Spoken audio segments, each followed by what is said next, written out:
It's at the Trop. Rays O's start now on Fox Sports Florida.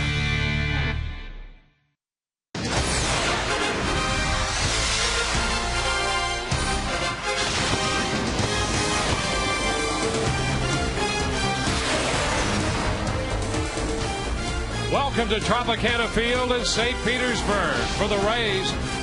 The 9-game homestand continues. The defending American League champions meet the Baltimore Orioles. The wild card standings. Texas up by 1 over Boston.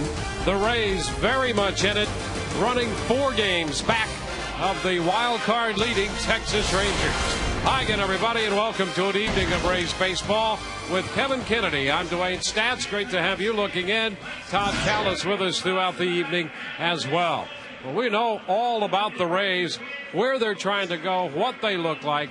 The Baltimore Orioles, this is a different team. The Rays haven't seen them for over 3 months, and it's really paralleled by the 2 guys behind the plate. Greg Zahn for the Rays, Matt Wieters for the Baltimore Orioles. Right, 38-year-old Greg Zahn, a switch hitter. Joe Madden likes his left-handed bat behind the plate from the left side. He also likes his defense, his game calling, and blocking balls, and he's done that in the short time he's been with the Rays. The bat has come through, especially in this homestand. One off of Roy Halladay the other day, and of course, a pinch hit appearance and a big win. Grand slam, breaking up a 1-1 tie in the bottom of the 8th inning on a 3-2 pitch by Brandon Lee. For the youngsters, Matt Wieters, he is 23 years old, #1 pick out of Georgia Tech in 2007, only 578 at-bats in the minor leagues, and boom, he's up in the big leagues. So far in the big leagues this year, he's hitting .265. He's holding his own. He's about 6'5", 225-pounder. Hits from both sides of the plate, just like Greg Zahn. Just happens to be 15 years younger, and he's behind the plate tonight. Well, the Rays meet this Baltimore Orioles ball club 11 more times. It's important that they dominate this season series. It starts tonight, a very big start for David Price. And where he pitches well at home. We talked about that just moments ago. He's got the fastball command going right now, the .272 earned run average. The opponent's batting average against only .219. The key is strike 1 and strike 2, but command in the zone. It's not just throwing strikes to the fastball. It's command with the fastball down in the zone. And then he mixes in his slider and his changeup, and they'll get a chance to throw to the veteran behind the plate again tonight in Greg Zahn.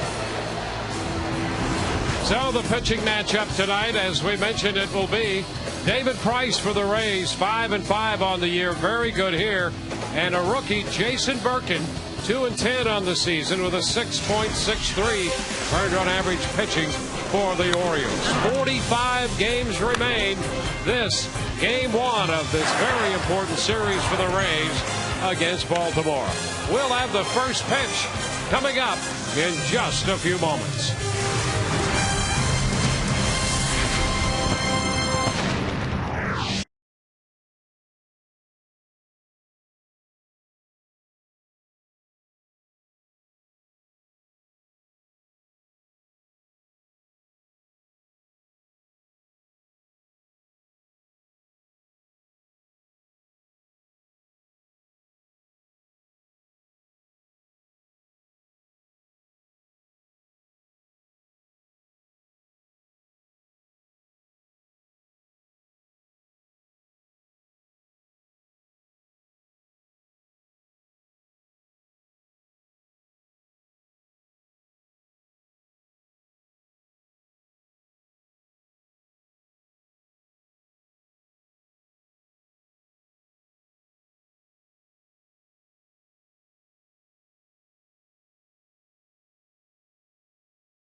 Baseball on Fox Sports Florida is brought to you by Checkers. Little place, big taste. By your Southeast Toyota dealer. Get all of the quality and reliability of a Toyota during Toyota's Best for Less sales event. Toyota, moving forward. And by Geico. 15 minutes could save you 15% on car insurance. Visit us at geico.com or call 1-800-947-AUTO. Moments away from starting lineups and then the first pitch here at Tropicana Field. Rays and the Orioles. First, let's again check in with Todd Callis. Dwayne, 45 games to go for the Rays, and almost one quarter of them are against tonight's opponent, the Baltimore Orioles. As we check out some key matchups for the Rays from here on out. The Baltimore Orioles have 7 games here at Tropicana Field, 4 at Camden Yards. The two teams the Rays are chasing in the wild card, Texas and Boston, they both have a home and home with them. A 6-game set remaining for both of those two teams. Then you have the Yankees for 7, the Tigers for 7. That represents almost all the Rays' remaining schedule as we get ready for baseball on this Tuesday night. The opener to a 3-game series against the Orioles with a new-look skipper. Time to go back up to Dwayne and Kevin. Yeah, what's all this talk we hear about managing being so stressful? It's actually turned his hair dark. You get younger in August. Absolutely. You don't get older. Let's take a look at the starting lineup for Baltimore. Brian Roberts leads off, followed by Cesar Izturis. Adam Jones in center with Nick Markakis in right. Nolan Remold is in left field. Melvin Mora is at third. Luke Scott, the DH. Matt Wieters behind the plate. And Ty Wigginton at first base. He'll hit ninth. David Price, we've been talking about on the mound tonight, where he pitches extremely well at home. 14 starts overall, 5-5 record. ERA a tick over 5 overall. Opponent's batting average against is .267. 66 strikeouts in the 72 innings, almost a strikeout an inning. But what I like is the fastball command the last couple of starts. Anaheim, he had one inning where it just all of a sudden blew up on him. He had a no-hitter against the best hitting team in Major League Baseball overall, and the best 2-strike hitting team, and that was the Angels in Anaheim 5 days ago. Take a look at the defense behind David Price. Carl Crawford in left, B.J. Upton in center, and Gabe Gross in right. Evan Longoria, Reed Brignac gets a start at shortstop. Jason Bartlett rests. He plays short. Ben Zobrist at second. Carlos Pena at first. And Greg Zahn behind the plate doing the game calling for David Price. And there's Dave Tremblay, the skipper of the Baltimore club. The Orioles, since the All-Star game, have gone 8-22. They're 48-70 overall. They've dropped 3 straight. But Joe Maddon made a reference to this lineup, and this is not a soft-touch lineup. So any club, particularly down the stretch, could potentially have problems with a club like Baltimore. And the first pitch is in there, a strike call. We are underway. Well, you're right. They got the 4th batting average, best batting average in the American League. They hit .270 as a ball club. That's a ball, and it's 1-1. And a good core of young players. They finally started to make that transition. 2-1, and you hear a lot of people who follow this Baltimore ball club talk about emulating what the Rays have been able to do, and they're very pleased that they have so many homegrown products starting to show up at the major league level. Down to third, Longoria's got it, and the throw to first takes care of Brian Roberts. Always good to keep him off the bases. And Evan not wasting any time getting rid of that ball. Play it even with the bag just in case of a bunt.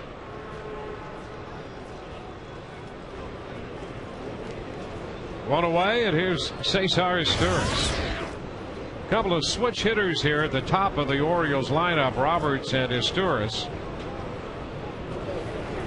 Baltimore shortstop at .272. And .350 from the right side. He takes a strike. Boy, that's a nice fastball at the knees. That's what we're talking about, the command of it down. 95 at the knees. Back into center field. BJ will be there. He's got it. So 2 up and 2 down to start this game.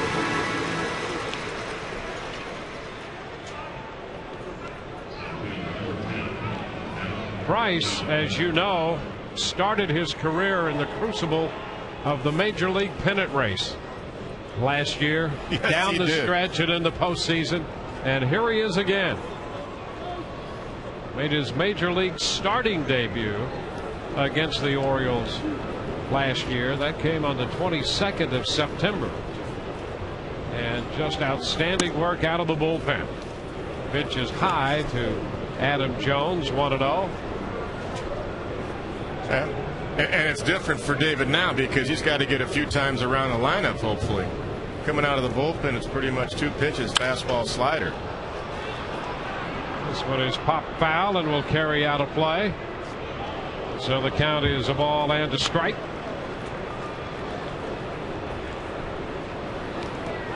He's hit 19 home runs this year. He had 9 a year ago, Adam Jones. And is backed up by Nick Markakis, who's having another very good year. And Jones only 24, Markakis only 25. Man, he got traded for. Has been on the DL again this year, Eric Bedard. I think Baltimore's happy about the trade they made. Boy, Jones has really had a breakout season, an all-star season, as you pointed out. And the ground ball to Zobrist takes care of Jones. Zobrist is going to lead off for the Rays tonight. Crawford and Longoria will follow him in the lineup. We'll be back with the bottom.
We go to the bottom half of inning 1.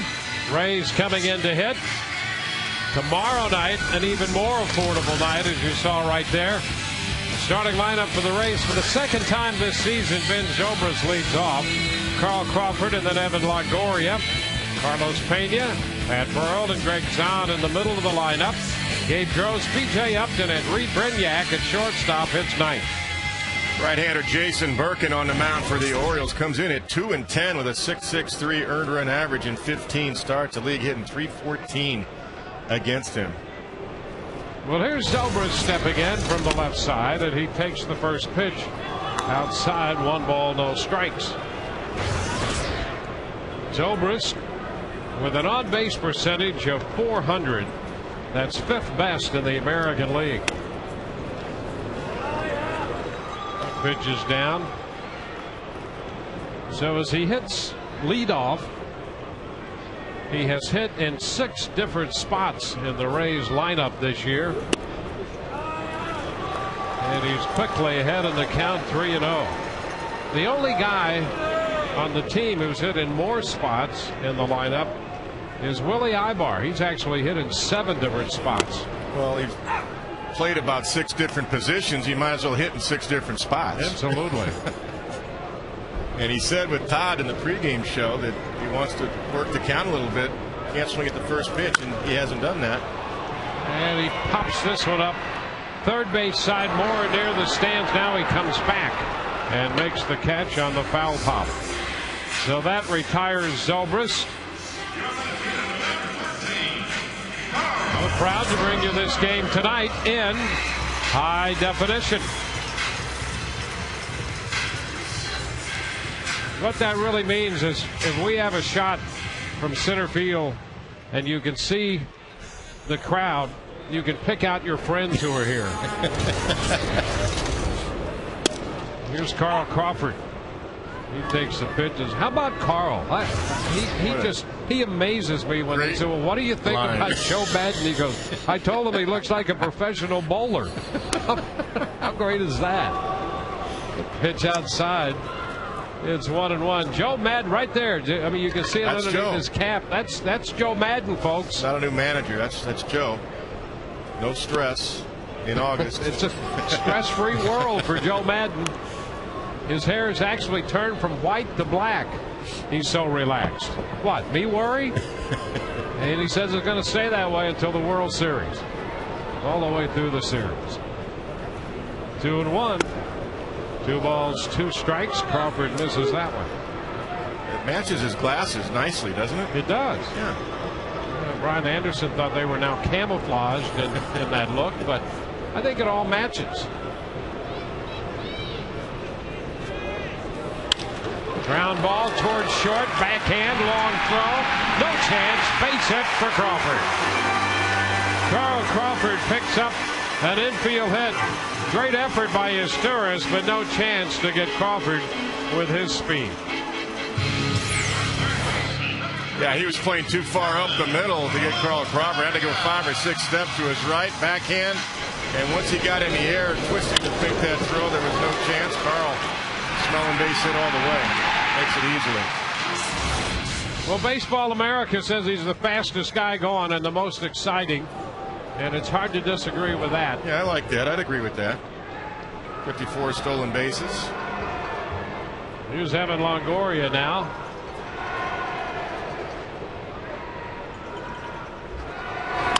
And a big chop to short. Picked up there on the short hop. Out at second is Stuart Roberts to Wigginton for the 6-4-3 double play. We've gone to an inning. Orioles nothing, Rays nothing.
Scoreless as we go to the second of the Trop tonight. If you're traveling and can't manage to watch the Rays, you can always catch the game right on your computer with MLB.tv.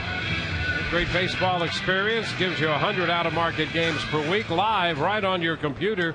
And catch the games you missed on demand. For details, visit RaysBaseball.com. where baseball is always on. Nick Markakis fouling one right back into the screen. That's a strike. Markakis 305, the 84 runs batted in, 4th highest in the league.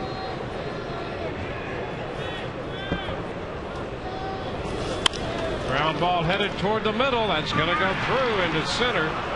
Zobrist and Brignac crisscrossing out there after that ball and dodging each other all at the same time.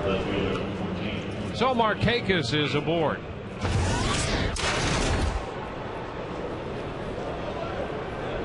Nolan Reball.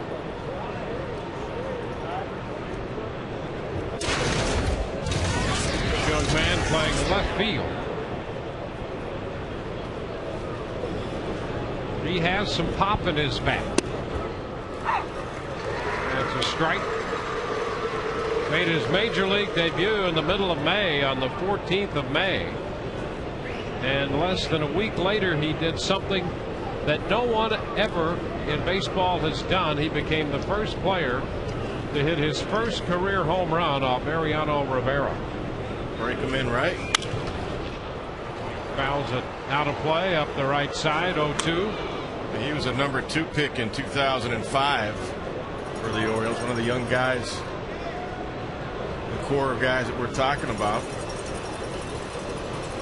10 home runs, hit 394 in AAA and only 109 at bats before his call up to the big leagues this year.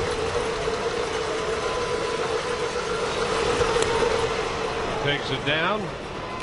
A ball and 2 strikes. Well, they played him in center field, and why not? You've got a young player, you got to see if he can play there. Then they played him in right, and they realized, well, Markakis is going to be there for a while, so they put him in left. He's out on strikes. David Price chalks up his first strikeout. Nice slider right there by David. Great action right here. Look at this thing go with the back foot. Great break. Good tight rotation right there. No chance. But you're right. They've got the outfield of the future with Jones in center and Markakis in right. This young man in left. They're in pretty good shape. There's Melvin Moore up. Moved to first, and Markakis is back in.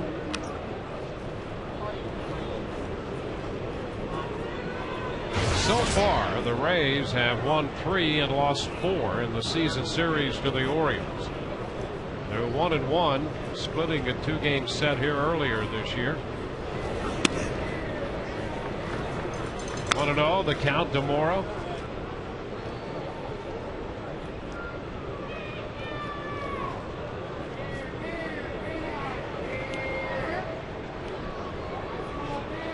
Morrow took an extra look down at Juan Samuel, their third base coach.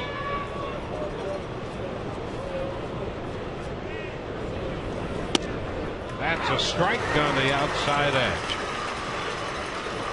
1-1 the count. Tim Timmons, veteran of over 10 years of major league time, calling the balls and strikes.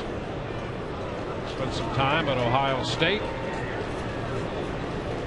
Mark Wegner's at first, Jeff Nelson, the crew chief, at second, and Rob Drake down at third. Now the runner goes, a swing and a miss, and the throw one hops in. So Markakis will get a steal. Remora, the count advances to 1-2. Big jump right there. Markakis went first moves on. Had really nothing on the balls. He couldn't even have time to shuffle his feet. As soon as David lifts the right leg, Markakis in, straight steal. He guessed right.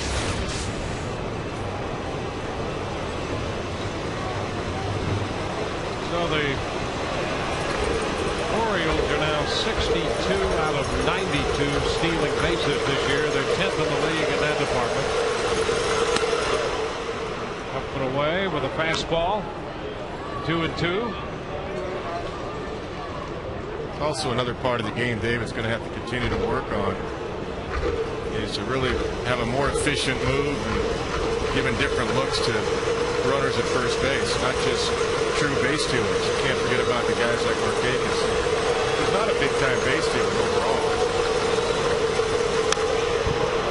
Back into the screens. Count still even at 2-2.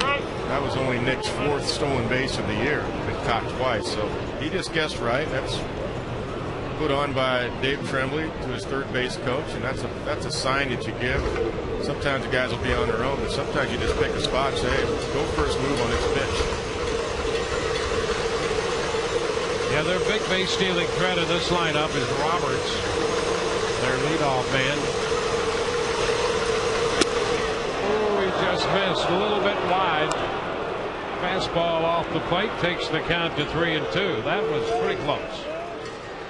Yeah, I think it was wide. I mean, we have that offset center field camera shot. Let's take a look. That's plenty wide. It's a good 6 inches outside, but Zahn freezes it nicely, makes it look a little bit better for the fans around the stadium here.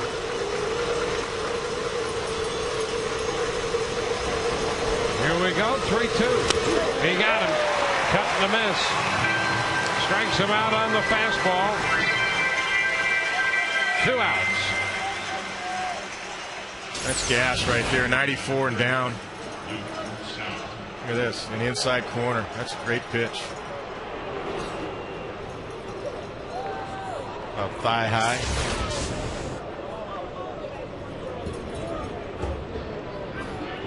Now it's Luke Scott. He's the DH tonight for Baltimore.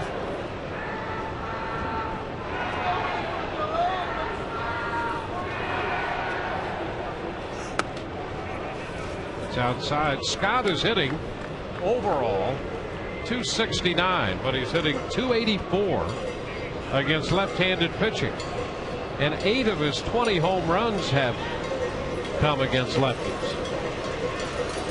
Part of it, he'll go the other way. He'll take a breaking ball and go to left center on you. Did he go? Yes, he did, says Rob Drake.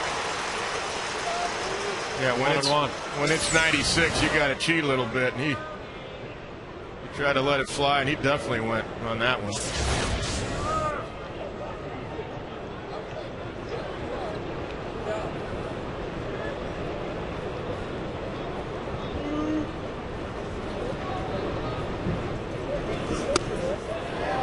It's outside.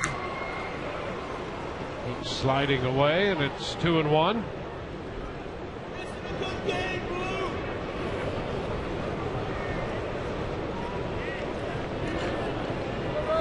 Rays won the season series last year from the Orioles, winning 15 out of the 18 games played. 2-2.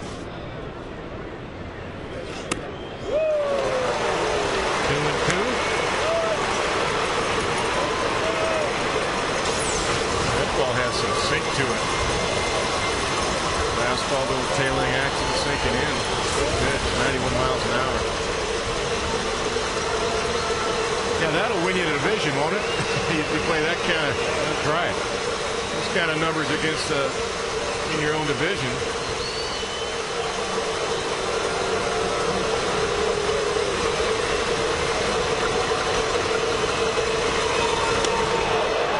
Ooh, close. That one at 97, folks. Yeah, David showing displeasure. Let's take a look, lefty to righty there. That one. Take a look at the overhit shot off the outside corner. It's a good call by Timmons. So it's 3-2 with Mark Hankins at second. 2 outs.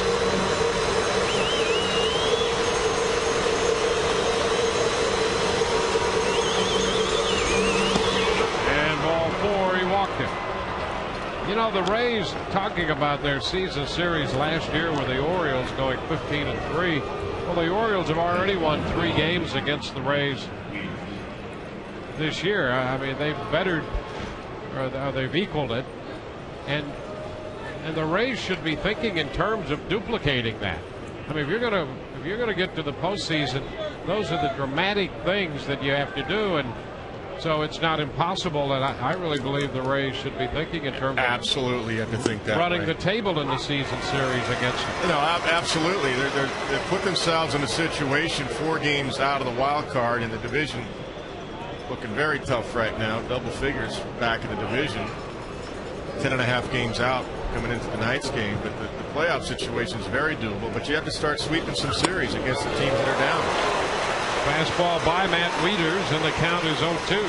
So two out of 3 is fine, but you got to start thinking sweep. Obviously, you take it one at a time. That's just a nice riding fastball there. I think Matt Wieters saw too many of those down there in the minor leagues. We've seen a 96 and a 97 in this inning from Price with that fastball. This one down. Zahn stays right with it. The ball in front of him. Off to the left there. But you're right. When you're 15-3, you're 12 games over 500 against one team in your division. That makes up for what you do against the Red Sox and the Yankees. And that can win or lose your division, and that's part of the reasons the Rays were able to win the division. Well, they're going to need to do that not only to make up for what happens with Boston and New York, but with what they did against the West. That's right. Swing and a miss, 97. That's gas, and he strikes him out. Well, he got Remold with a slider for the first strikeout and the first out of the inning. He got Mora with the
oftentimes in the fact that we didn't sign our number 1 and number 2 picks, I think oftentimes people look at that a lot more than the overall draft. And, we're really excited about the guys that we got in the 3rd round, the 4th round, the 5th round, the 9th round.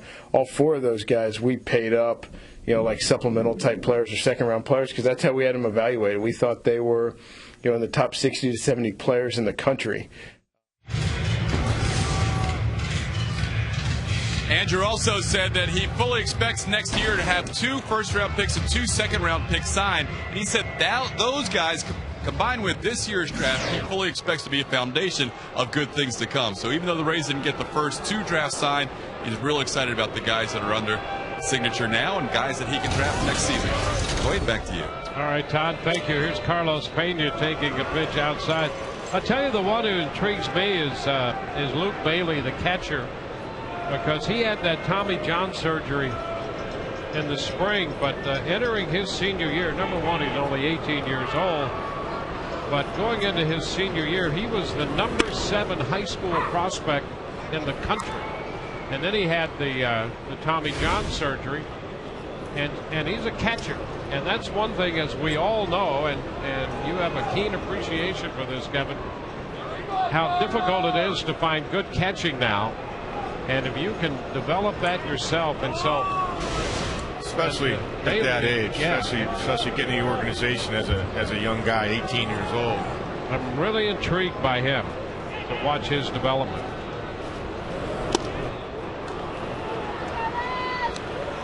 One ball, 2 strikes.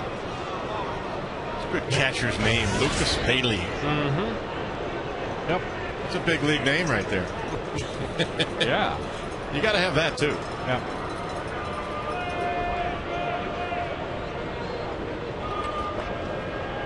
1-2 into the dirt, skipping away from Matt Wieters. The count goes to 2-2. Why, you know, it's kind of interesting, and I thought Andrew Friedman really, and not signing Washington, everybody said the right thing about that, but you know, you have to be disappointed. There's a high fly ball deep back towards center. Jones is there and he makes the catch as Pena hits one of those towering fly balls to center for the out. I think you have to be disappointed on both sides, but especially if you're a young man, and as soon as they drafted him, he said, boy, I'm ready to, I want to sign now. And then for him not to sign, that has to be a disappointment for him. Yeah, I'm a little surprised too, coming off a shoulder injury too in high school there, and he's a speed guy, which fits into the Rays program. I'm a little surprised. Can't tell you what the dollars are, but boy, I'll tell you, a young guy getting a lot of money as a #1 pick, that's tough to turn down. You better have some kind of confidence in your ability. You never know. I always think of that kid, Matt Harrington. Absolutely. It went back to independent ball. The #1 pick, elected not to sign, got hurt. Now I think he's working at Costco. Nothing wrong with Costco. Yeah. I love it, but I mean, he turned down some big money because he thought he'd get more, and he got hurt. It's a foul ball down beyond Foley, and the count is a ball, 2 strikes. Speaking of that, I did talk to Scott Boras today about the Strasburg signing, and it really came down to the kid wanted to play. And that's why he signed for over $15 million, not the 20 or 25 or even more that was rumored. Still a ton of money. Burrow's out on strikes. Well, you know, you almost have to think that if you're a young man and you're the #1 pick, you really want to play. He wanted to play. That has to be the mindset that you enter into negotiations with, and you negotiate as long and as hard as you can. At the end of the day, you want to, you know, they always say, take your first $1 million, save that, protect that, and then go from there. A ton of money. Steven Strasburg said, I want to take it, and he really told his agents, straight to Scott Boras, said, I want to sign. And get it done. The hardest thing is to get that first $1 million. You're darn right. But not all of us can be like you. 1 strike, the count. That's why I went to winter ball. Put me over the top. Fly ball lifted into left center field. That ball is going to be in there between Rybald and Jones. It's going to go to the wall, and Zahn has himself a double. 2-base hit. Boy, Greg Zahn not only is catching, he's a hitting machine. Doing exactly what Joe Madden envisioned from the left side of the plate. Joe said, I like his swing from the left side. It's just a hanging breaking ball, back door, up. Nice short, compact swing. Shoots it right in the seam in left center field. Sure double all the way, and Zahn gets in there. And, you know, he had that great at-bat, the game you and Todd did the other day. He had that great at-bat where he worked the count.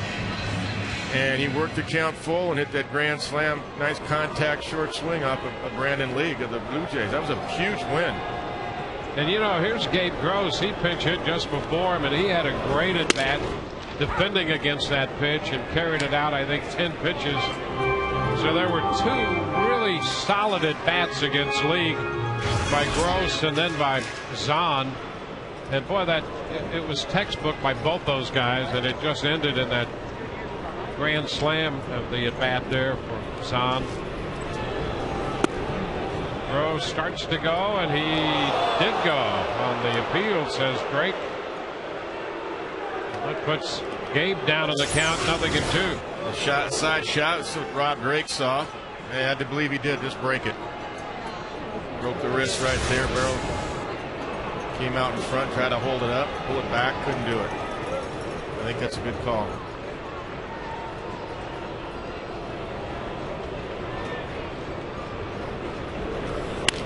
And a little roller towards short. His Stewart's going to have to hurry. He beat it out. Base hit for Gross. His Stewart's had to circle back because he had him played toward the middle. Boy, that was like a putt hugging the green right there. It stayed down. No hops at all. And once that ball stayed down on the turf, Dave Gross is smelling it right here, basically. Look at that thing.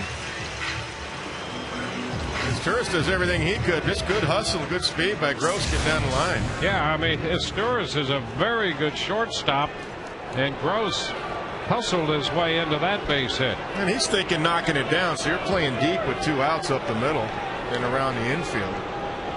So that makes sense why he played so deep. BJ chops it to third, foul. That's a strike. Upton hitting 8th tonight.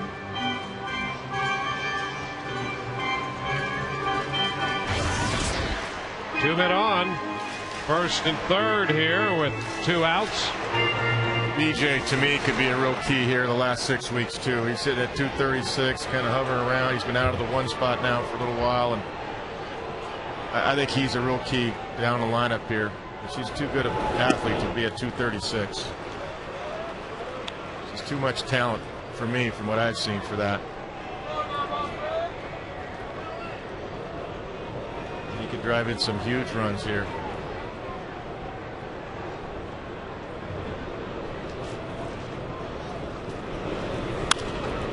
Fouls it out of play. Takes the count to 1-2.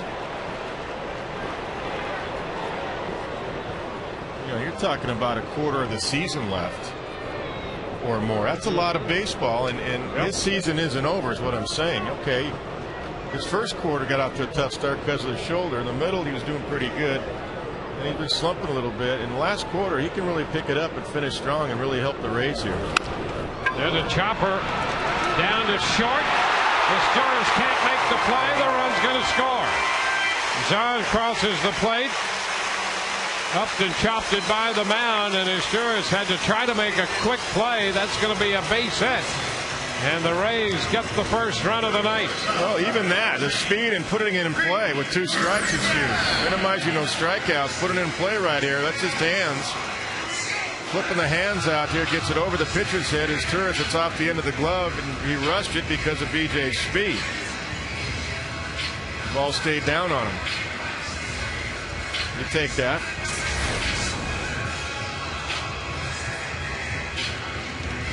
So Upton's at first, picking up the run batted in. Gross at second, a run home here. Here's Reed Brignac. Brignac at shortstop tonight in the place of Bartlett. Takes a pitch outside. Joe Madden decided he wanted to give Bartlett 2 days back-to-back with the off day yesterday and the first game of this series. An opportunity to rest him maybe for the rest of the stretch right now. I was going to say, Jason, enjoy it, because you're in there the final 40-plus games. Yep. What was it, 47 to go? 45 to go? Including tonight, I think it's 45. Yeah, who's counting? Rays are 63 and 54. Oh, a shot deep to center field. Way back. Jones on the run. He makes the catch at the track. A long drive by Brignac, and Jones ran it down. Rays settled for 1 through 2, 1-0 Rays.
Rays baseball on Fox Sports Florida is brought to you by Aflac.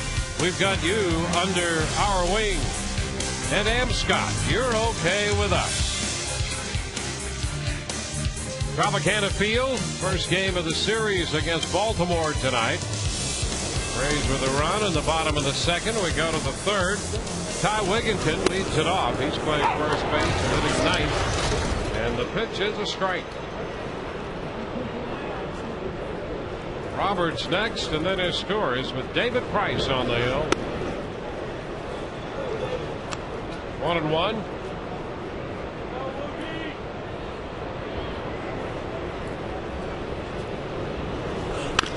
High chop to short. Brignac loves it. His throw is in time.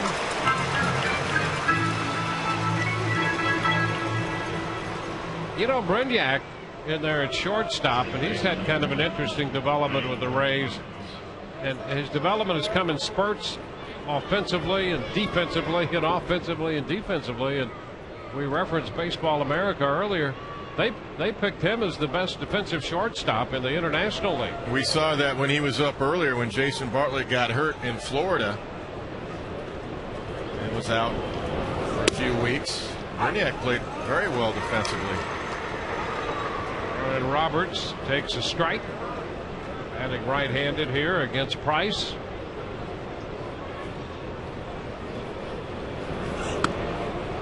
The pitch is high, 1-1.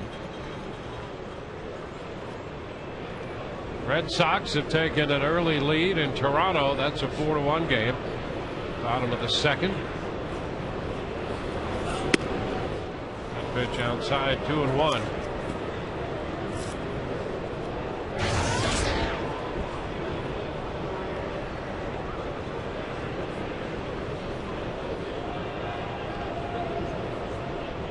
Two and one the count. Roberts getting time from Tim Timmons, the plate umpire.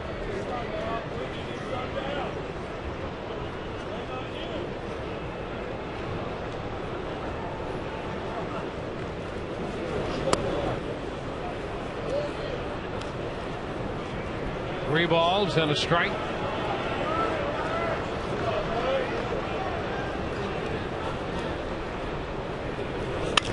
Ground ball. Deep in the hole and through into left for a base hit. Past both the diving Longoria and Brignac. Roberts is aboard with one out. Yeah, he found a seam on the left side. Evan with a crossover and a dive, and Brignac crossover 4 or 5 steps, couldn't get to it. To take the ground ball for David Price, you take a look right here. Evan, a couple of steps in a dive, and Brignac just couldn't get to it.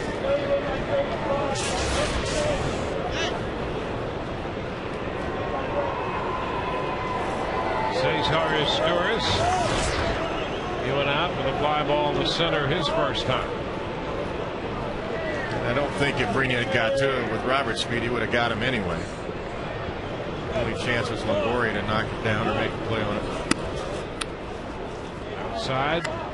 Fastball to start the Orioles shortstop. 1-0. There's Roberts at first, and he will steal. He has 24 on the year. He's 7th in the American League in steals.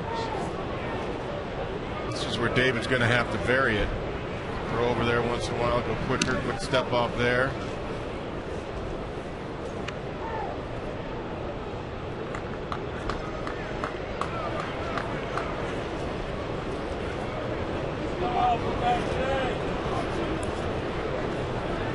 Want to know the count to the hitter.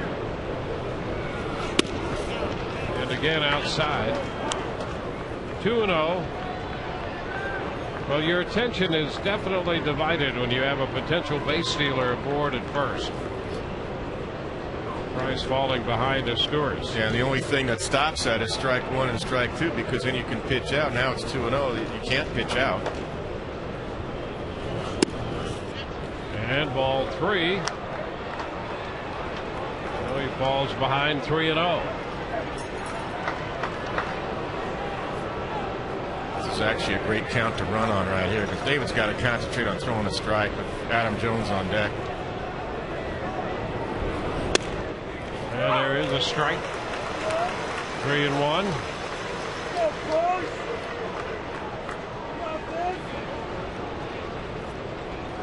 Thinking outside the box. I am. I used to love that play when I was managing. Yeah, with my speed guys like that, because a lot of times on a lefty like that, a lot of times they're not even thinking about going over. He goes 3-1 and a bouncer to first.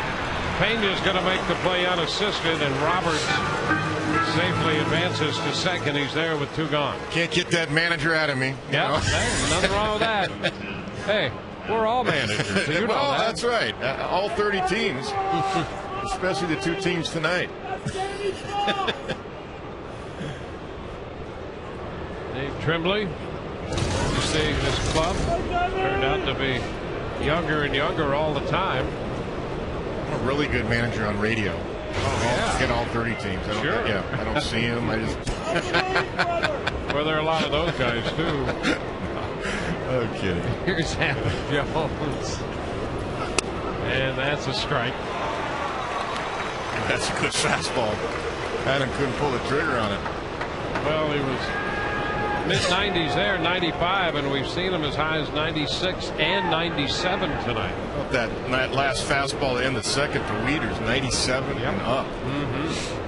Right at his hands. There's a 97. That's just gas. You want it, you got it. 97, 0-2. You could hear that little extra effort from Price on that last pitch. The ball's just jumping out of his hand tonight.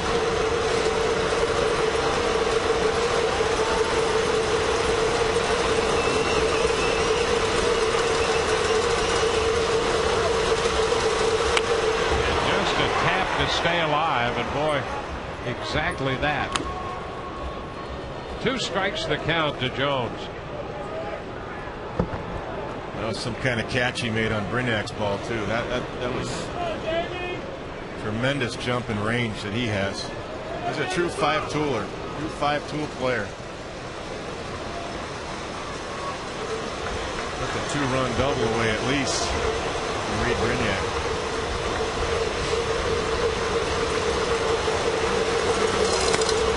Outside, more heat. 1 ball, 2 strikes.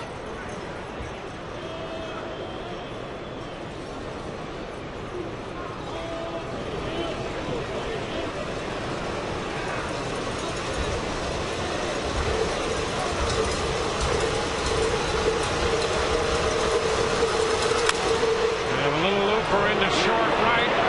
Gross charges. The run's going to score. As the ball falls in front of Gross, chasing home Roberts to tie the game at 1. So Jones just stayed alive and fought up there, dropped a little base hit the other way. Yeah, he just fought it off, tried to go in on him off the inside corner. He just got inside it enough to shoot it over Ben Zobrist's head and into right field for the base hit.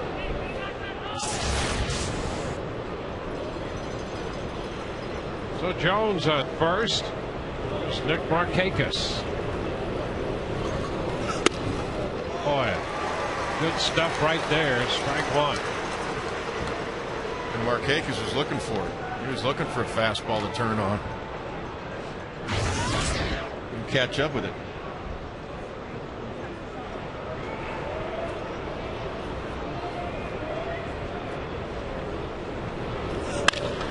He lines it into center field. That's a base hit. Cut off by Upton. Throws back towards second as Jones goes to third. And Markakis is 2 for 2. There's 3 hits in this inning. Good looking hitter. Well, he just stays with it. He goes left center, right center extremely well. 52 pitches overall now for David Price. Got to keep it right here with 2 outs. And it's going to bring up Reimold. Nolan Reimold, he struck out on a slider his first time. Yeah, that was a nasty one too. And David's kind of gotten away from that now. He's showing all fastballs again, and they're starting to catch up with a couple of them here. Even the one Adam Jones, he fought it off.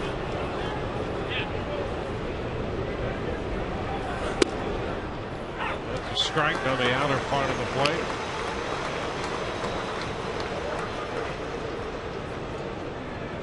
That's the thing about David. As good as his fastball is, it's going to be that much better if he starts throwing his slider and even his changeup once in a while. But definitely the slider with 2 strikes.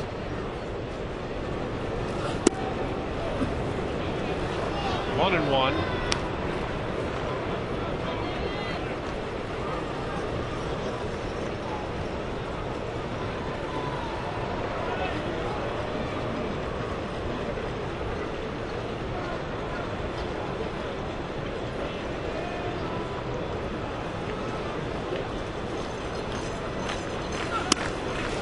High. Had to put something extra behind the fastball.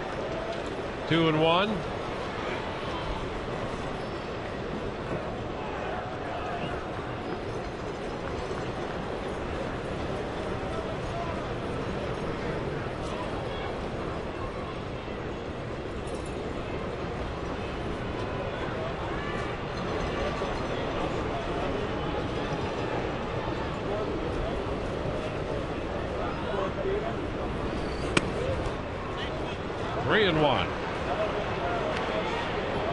Maybe is going to go over just a quick little word or two.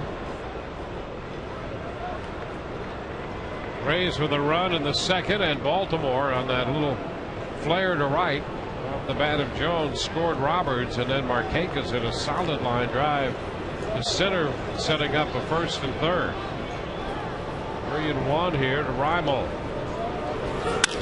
And he lines it the other way, a base hit. Another fastball right there. Adam Jones scores as Markakis stops at second, and it's 2-1.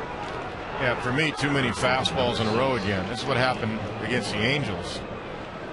After 12 outs in a no-hit game, all of a sudden he kept throwing fastballs, and the Angels got him. It's a fastball off the outside corner. A little bit of tailing action, but it was up and hittable. You see it's off the outside corner, but the reason it was hitting the air was up.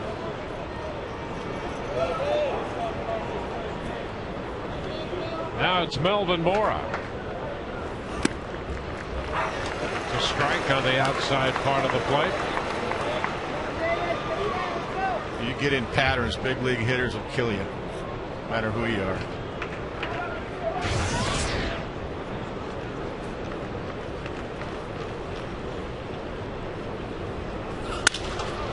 Fly ball, short right. Gross coming in, has this one, and that retires the side. Baltimore scores 2. Bottom of the third coming, 2-1 Baltimore.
dues, the Ring of Fire trip. So wanted to get it out there, something a little bit more random that can spur us along through the rest of the season and through the playoffs and World Series. So Jay was on board, and it's all about Johnny Cash and the Ring of Fire trip. All about Johnny Cash, and the originator of this idea is the bullpen coach Bobby Ramos. What was it about getting Joe Madden to change his hair color that you were all for? Well, when I met Joe 15, 20 years ago, he had brown hair and he looked real sexy and very young. And I think it was an idea. It was time for a change. You know, we had enough of white, so we need the brown back, and he got it. So we're gonna follow up on it. Ben Zobrist leads off for the Rays. Now, Joe said he'd like to see everybody go to the dark hair, including the closer, J.P. Howe. Zobrist grounds one towards first. Wigginton makes the flip. Safe at first base on the dive by Ben Zobrist. But we'll take another look at the Zobrist hustle. You tell us about Ben. Yeah, go ahead. What about the hustle by Zobrist? No, that was outstanding. You know, he knew he had a chance to beat that ball out. Hopefully, next time, hopefully he runs through instead of sliding, because you slow down a little bit when you slide. But nevertheless, tremendous helpful. Okay, now does JP go dark? JP Howe anyway? He goes to black hair. Oh yeah, we can get JP. We can get all the boys going. Tomorrow, I'm gonna be the black bear, not the brown bear. This gray's going. Amen. Okay, well, hey, I know you were down in Miami as Carl Crawford's about to bat here, and you want to say something real quick about one of your relatives, right? Yeah, I want to say hi to my mom, and happy and fast recovery for her, and knee replacement today, and nothing but the best, Mom. I love you, baby. All right, guys, back to you. All right, thank you very much, and we'll double those sentiments as well, and a very quick recovery. Zobrist back in at first. Carl Crawford at the plate, so Zobrist hustling his way in to an infield hit. That's his 100th hit of the year, by the way. That's a good analysis, too, by Bobby. It was. Hey, he's a very analytical guy. Breaking it down. Yeah. Don't slide into first. Whether it's hair color or sliding into first, he's got it covered. I think one thing Ben was thinking, there might be a collision over there, too, if he ran through the bag. Shot toward right center field. Closing is Markakis, and he makes the catch. That one hung up there a little bit. Crawford is out, number one.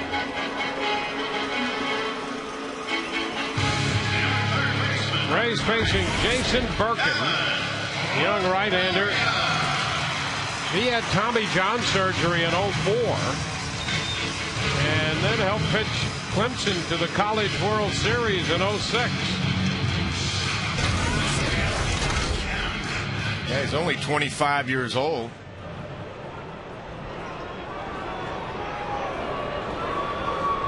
Here's Longoria. A step back on Zobrist. There's the remnants of the Tommy John surgery on the inside of that pitching elbow. That's a strike to Longoria.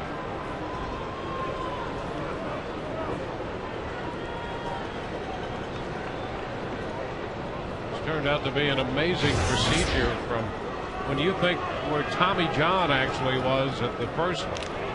And Zobrist just back in. That was close. And now these guys come back going harder than ever. Oh, some guys have a couple of them. I mean, remember Eric Gagne had two of them. Yep. They do have a shelf life. But you got a new ligament in there. You'll throw just as hard as ever, sometimes harder. Lined into right field, and Markakis grabs this one on the move.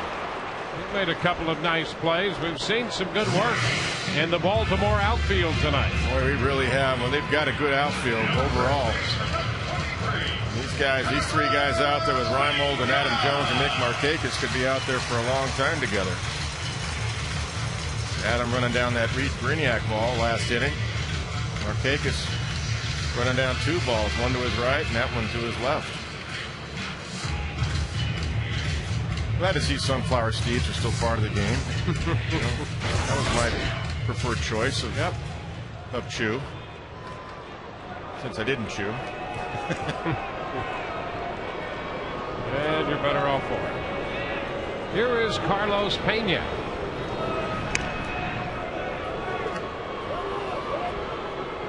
You might have to hit a ball where the outfield can't get to it. Now that's a good strategy. You got the right guy. He just missed one in the second inning, that high towering fly out to Adam Jones. He leads the majors in that department. Leads the American League, I should say, with 31.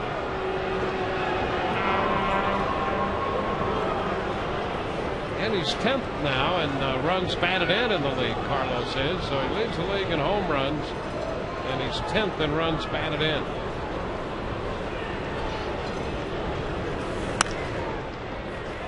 Takes a pitch high. 1 ball and no strikes.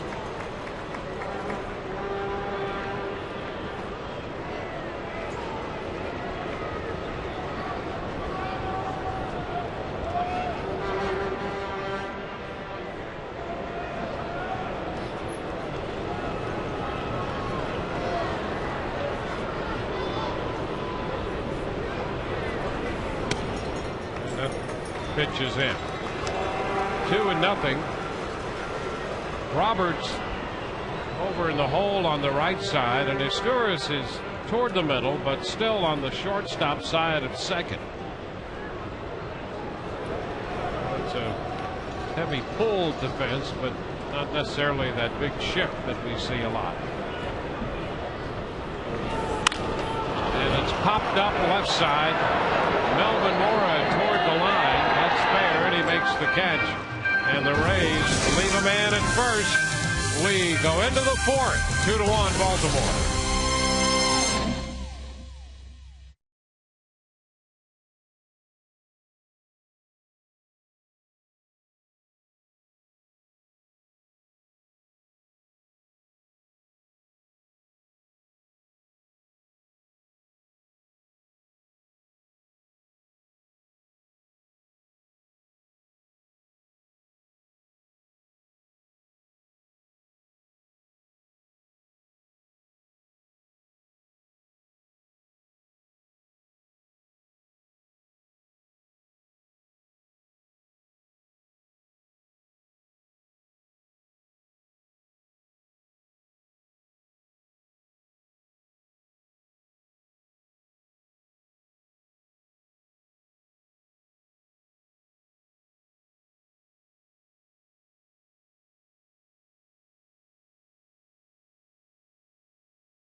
Two to one, we go to the 4th. Baltimore leads this game, the first of a 3-game series.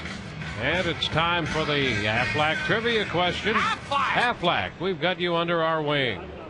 Who holds the Rays record for highest batting average in a single season, with a minimum of 502 plate appearances? Luke Scott leads off the 4th and bounces it foul. That's a strike. The Orioles scored both their runs in the 3rd. They put 4 hits together, 4 singles. All of their hits have been singles tonight. And that was a good slider he started Luke Scott off with. And apparently he held on that one. He came very close here. I guess he did. Yep, I think he did. 1-1 now. 1 ball, 2 strikes. He was looking for a fastball there. Yeah, a couple sliders in the first 3 pitches from David. It's going to make his fastball so much better when they have 2 pitches to worry about.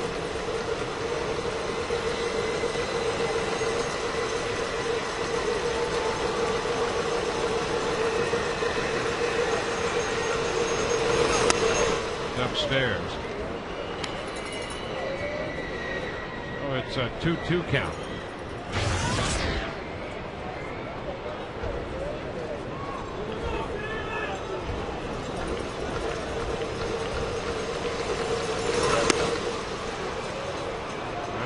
Goes full. So he's missed with a couple fastballs. He got ahead with a couple of sliders at 1 and 2, and now it's a full count.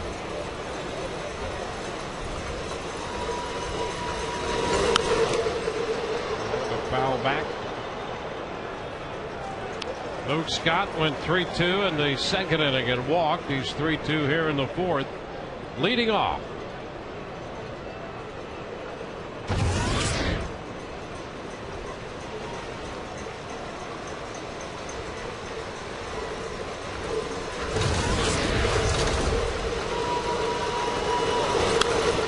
Foul back.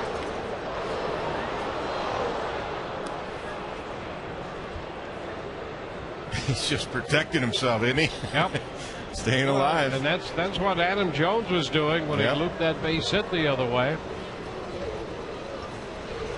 You drop a nice slider on him here if you had confidence in throwing it 3-2. And a little tap out in front of the plate. Price with a belated pickup, but he gets it over there in time to get Scott. There was a little indecision there, and Price made the play. One away. Reminder, Rays fans, jump into the action of your favorite movies and TV shows at Universal Studios. Experience thrills that challenge all of your senses at Universal's Island of Adventure. And coming soon, take your music for a ride on Hollywood Rip Ride Rocket. All brought to you by Universal Orlando Resort. Be sure to log on to sunsportstv.com. Get more info on that as Brenyak plays this one off the bat of Pat Wieters. Short to first, 2 out. You'll get a chance to win the Hollywood Rip Ride Rocket Sweepstakes at www.sunsportstv.com. 2 outs, base is empty. That's a good 3-2 slider he did drop on Luke Scott. That's what you got to be able to do in the big leagues after he fouls off a couple of fastballs. Drop the slider on him 3-2. Good adjustment. He gets Wieters on 1 pitch. Ty Wigginton grounded to the shortstop his first time. Takes the pitch high. 1 ball, no strikes.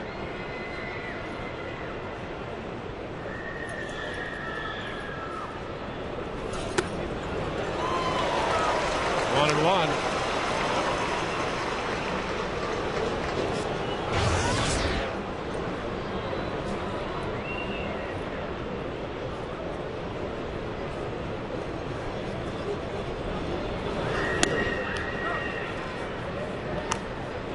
Two balls and a strike. 23-year-old David Price here working in the 4th inning. A little over 70 pitches now, 2 outs into the 4th. And it's fouled right back.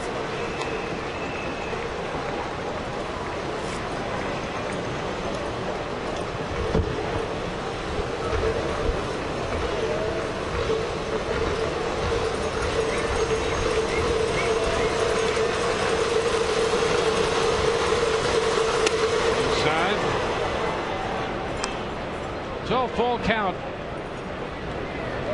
Did 2 of those in this inning.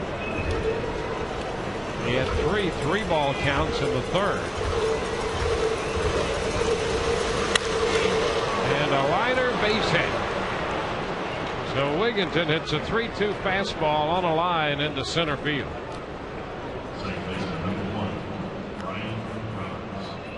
Yeah, if you get 3-2 with Wigginton and throw him a fastball, it's a toss-up because he's going to be on it. You better overpower him. Yeah, he won't miss too many of those, especially down and out over the plate.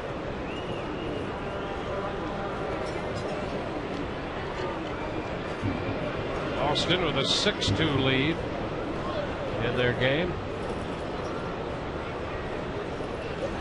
Minnesota is at Texas tonight, and that game is just underway.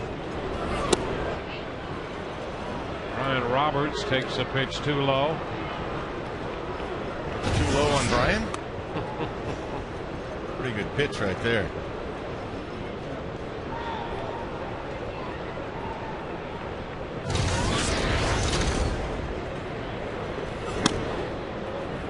Upstairs. 2-0. Price had a very nifty first inning. 9 pitches, but 23 in the second, 27 in the third. And he's behind Roberts 3-0. His pitch counts in the upper 70s now.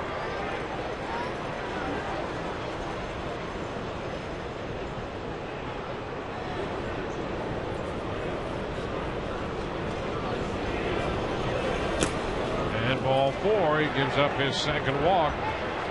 So after retiring the first 2, we have a base hit and a walk. Jim Hickey's going to head to the mound for the Rays. Stewart, the shortstop, is going to be the hitter as Hickey just now hits the mound. Join the 2010 season ticket priority list that ensures the best seats and the great benefits such as postseason ticket opportunities and savings over single game tickets. Call 888-FAN-RAYS or visit RaysBaseball.com.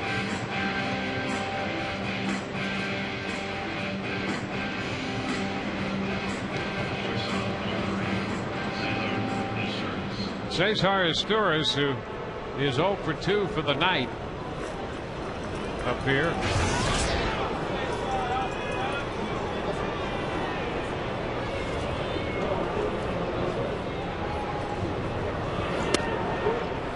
Price misses too low on an opening fastball. Yeah, the problem is now you're 3 times around the lineup and you're only in the 4th inning. They really haven't established anything other than the fastball tonight. Ground ball to short. Renyak with a toss to Zobrist, and that retires the side. Orioles strand 2. Bottom of the 4th coming. 2-1 Baltimore.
Down here. Aflac trivia question answer. Aflac, we've got you under our wing. Who holds the Rays record for the highest batting average in a single season?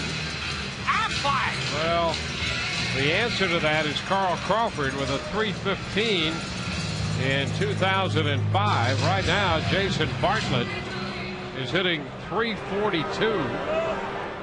Crawford, by the way, is hitting .319 right now. .320. With the 1 for 2 in this game. Pat Burrell takes the pitch, and that's a strike on the outside corner. Pat struck out swinging his first time. And a fly ball short left. That ball is going to drop in there for a base hit, and Burrell is aboard Dropping into front of Reimold out there in center. Or left center. Yeah, Reimold has to play Burrell deep because of his power. It's just a little hanging, like a spinner, a cutter. Pat drops in front of Reimold.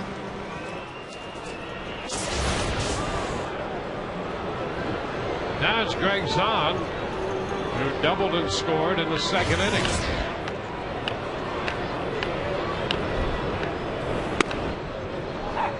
The pitch is a strike. Zahn hit the pinch hit grand slam home run Sunday. Doubled his first time up in this game. In fact, he homered his last time up Friday. So he's got a home run off Halladay, a grand slam, pinch hit grand slam home run, and a double going now. Pretty good 3-at-bat run. And there's that grand slam swing. Just a nice contact, fluid swing, and it jumped off his bat. Got to beat it perfect in the game. Pinch hitting.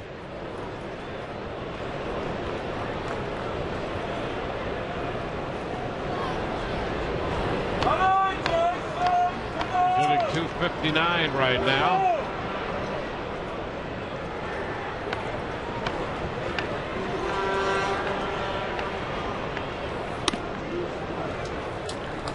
One ball, 2 strikes.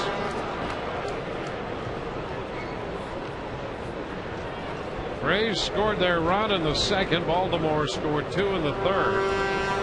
Now the Rays have put the leadoff man on base for the second straight inning here in the bottom of the fourth. Zahn takes it wide. 2-2.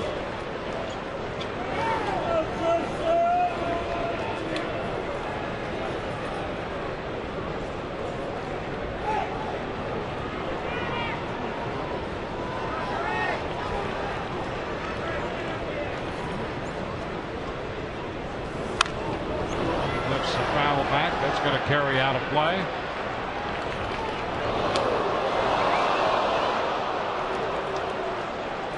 You get Jason Birkin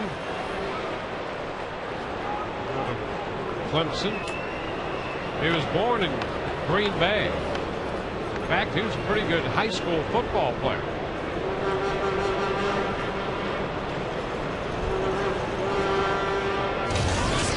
2-2 count. It's low. Must have seen Brett Favre, huh? Back in the day, was Brett playing that long ago? Seems like it. Of course. And he's playing again. Yeah, you know, he's like the unretired. I mean, that saga goes on forever. He just didn't want to go to training camp. There goes the runner, 3-2, and it's lifted into left. Reimold is back. He'll make the catch on this one. And Burrell returns to first. So Zahn is the first out here in the bottom of the fourth. Gabe Gross will be up there.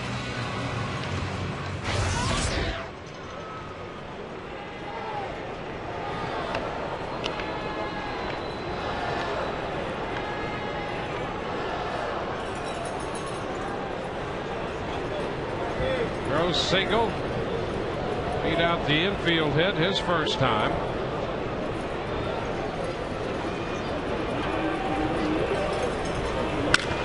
There's a shot.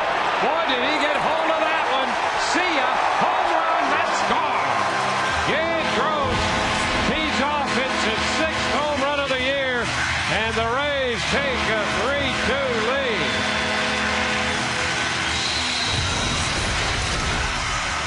Boy, that was a great takeoff and landing.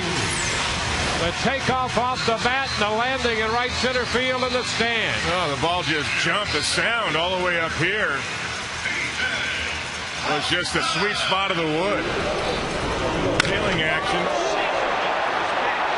Like an off-speed pitch right there. Yeah, it was a changeup. 83-mile-an-hour changeup. That little tailing action. Gabe was all over it. It was B.J. Upton fouling one back. That's a fastball there. Something extra on it after the home run from Gross. So Gross gives the Rays the lead 3-2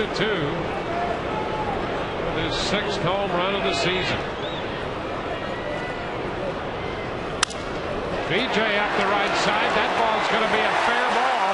Extra bases for Upton behind the bullpen mound. B.J. cuts second. He's headed to third. No play. 3 bases for Upton. B.J.'s 3rd triple of the year up the right field line. Well, B.J. just puts it in play with his speed when he finds a hole.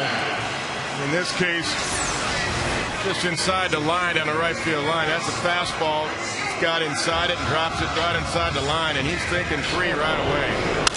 And that's a very good outfielder with a strong arm in Nick Markakis. But you see how he just glides. I mean, he's running hard out of the box. He just glides around the bases. It looks effortless, but he's flying.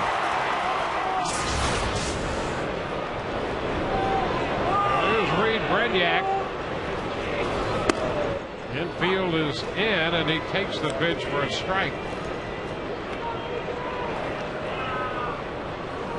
So that look at BJ's triple. Your Ann Scott replay.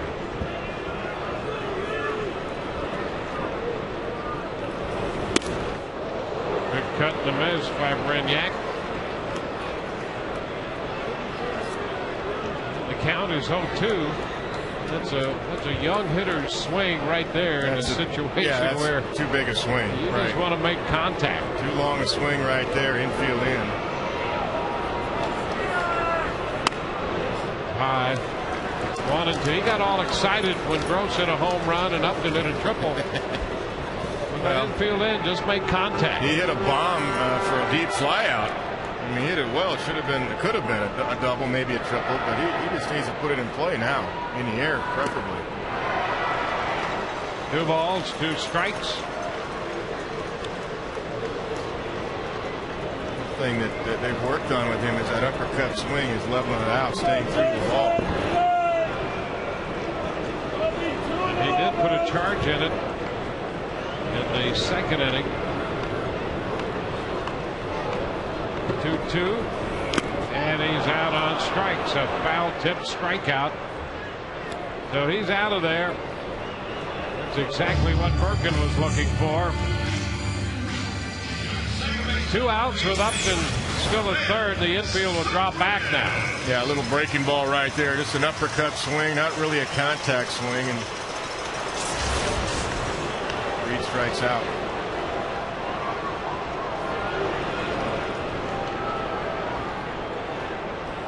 Here's Ben Zobrist. The pitch is low. 1 ball, no strikes.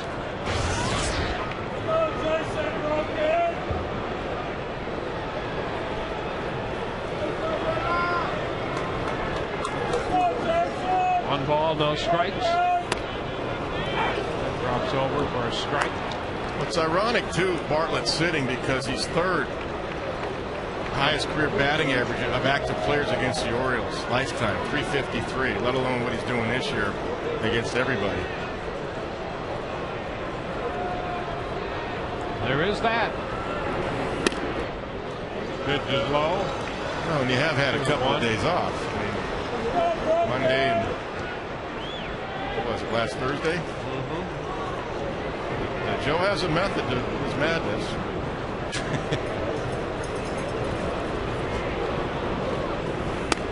Usually works out. I thought when Reed hit that ball in the 2nd inning, I said, see, it's going to make Joe look like a genius. Look at 2-run double, and Adam Jones runs it down. I got to believe you're going to see Jason Bartlett in there pretty much the rest of the way now. Yep. That's a strike to Zobrist. So it's a full count. Well, the Rays are up by 1, and you really love to see them be able to pick up Upton down at 3rd, get him home. It's a full count here to Ben Zobrist. Ben shoots it into right. Markakis on the run, makes the diving catch. his feet in the aftermath of that grab. Zobrist made a bid. Another great play for the Baltimore outfield. Home run by Gross gives the Rays a 3.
Gabe Gross, 2-run home run, giving the Rays a 3-2 lead as we play in the 5th here. One of the teams the Rays are chasing in the wild card, the Texas Rangers, made a little addition today. With the injury to Jared Saltalamacchia, the Rangers looking for catching help, and they went to the guy who's been their catcher from 91 to 2002, including a couple of years under Kevin Kennedy. Pudge. Ivan Rodriguez returns to Texas. David Murphy giving up his number 7, so Pudge with number 7 again. Guys, he's back with the Rangers for their push for the playoffs. Back to you. Well, it's going to be fun. It's just going to be fun as the Rays are in this race here for the wild card. 1 strike to count to Adam Jones. Jumping in, 1-1. Texas leading the wild card chase right now. That's a great move for them, actually, because he never wanted to leave Texas the first time. In fact, he was rumored to be traded to Baltimore. Fly ball back into deep center field. That's going to be off the bottom of the wall as BJ plays the carom. Jones makes the turn. Jones was looking to go for 3 if anything happened out there that gave him the opportunity. Stops at second with a leadoff double. He sure was. He wasn't thinking 2. He was thinking 3. If anybody bobbled the ball or cut off was missed or relay. Another fastball right up out over the plate. It's the base of the wall right here. BJ bare hands the carom and gets it back in quickly to hold Jones to the double. Lance Cormier is up in the bullpen now for the Rays.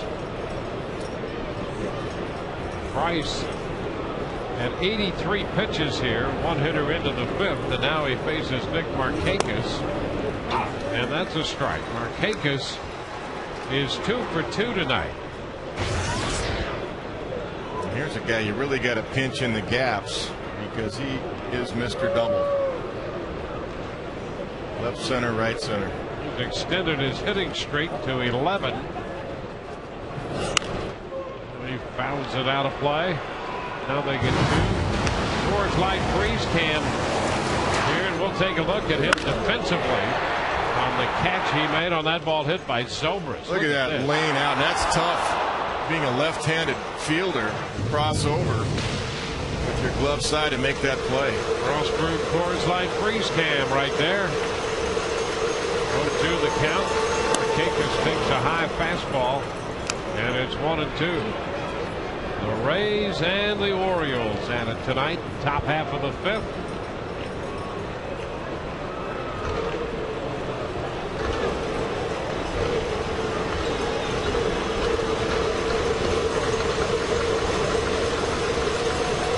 nothing doing. Jones back there at second.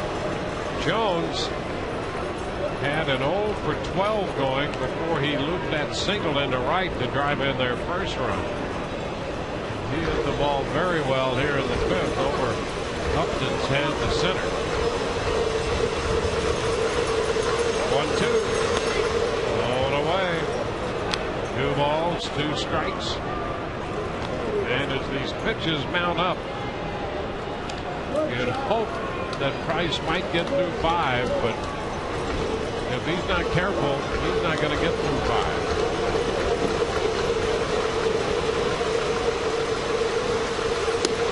Ball 3 and a full count.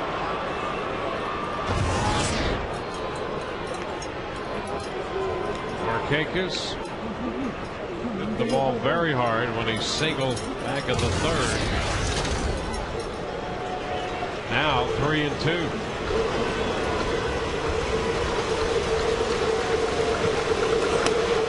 And there's ball 4. So Markakis is on for the 3rd consecutive time. And Nolan Reimold will be the hitter. Reimold struck out on a slider in the second when Price got ahead of him 1-2.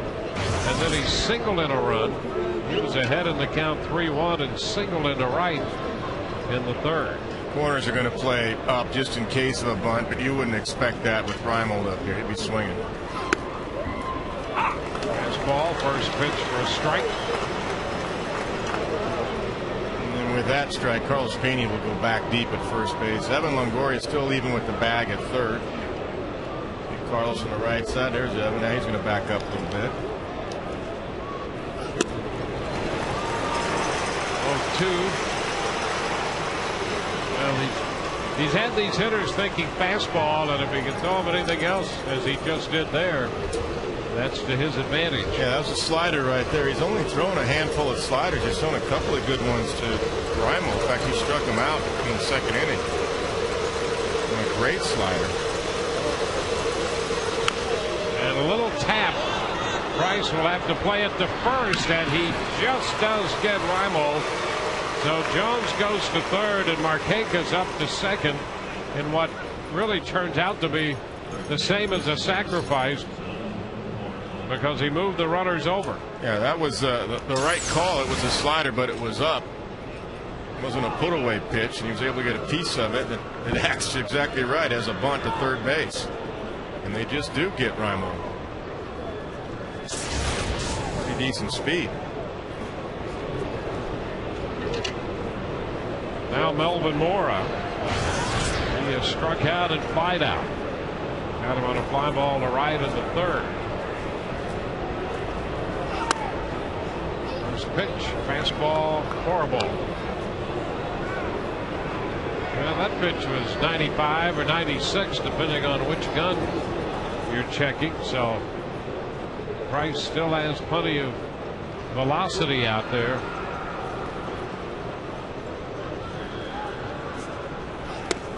Cut the miss, and there's a good slider.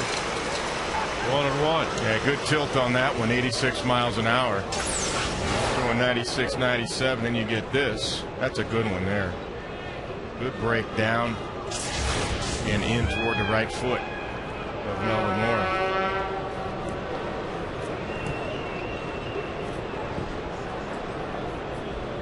A 1-1 count.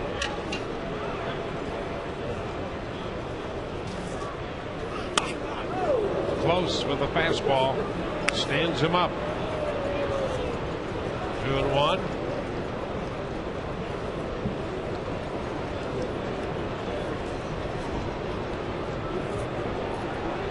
Top of the fifth here tonight.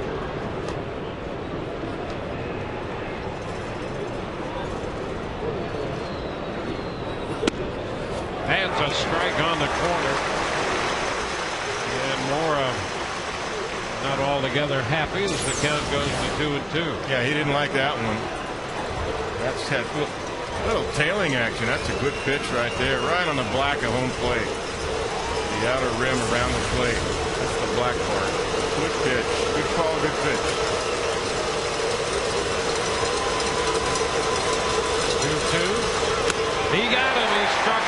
the fastball. Well, he had the slider in the mix a couple times, and then the fastball's all the more effective. Yeah, and then he painted away, too. So, he changed the eye level and the eyesight. And then he gets a fastball a little bit up. It was over the plate, but it was up. And more it chases it.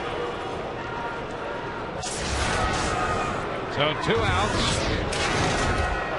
And Luke Scott, the DH. And as we mentioned before, he's hit well against lefties this year. Walked and grounded out pitcher first tonight. Fastball fouled back for a strike.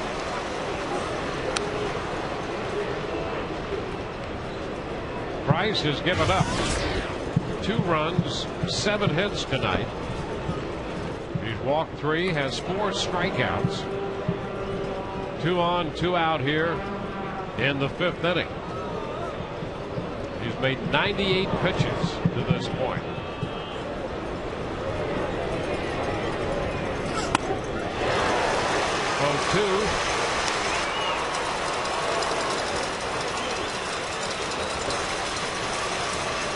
Zahn had his glove up, and David was able to hit the location, go right above the hands of Luke Scott. That's exactly where Greg Zahn wanted that pitch.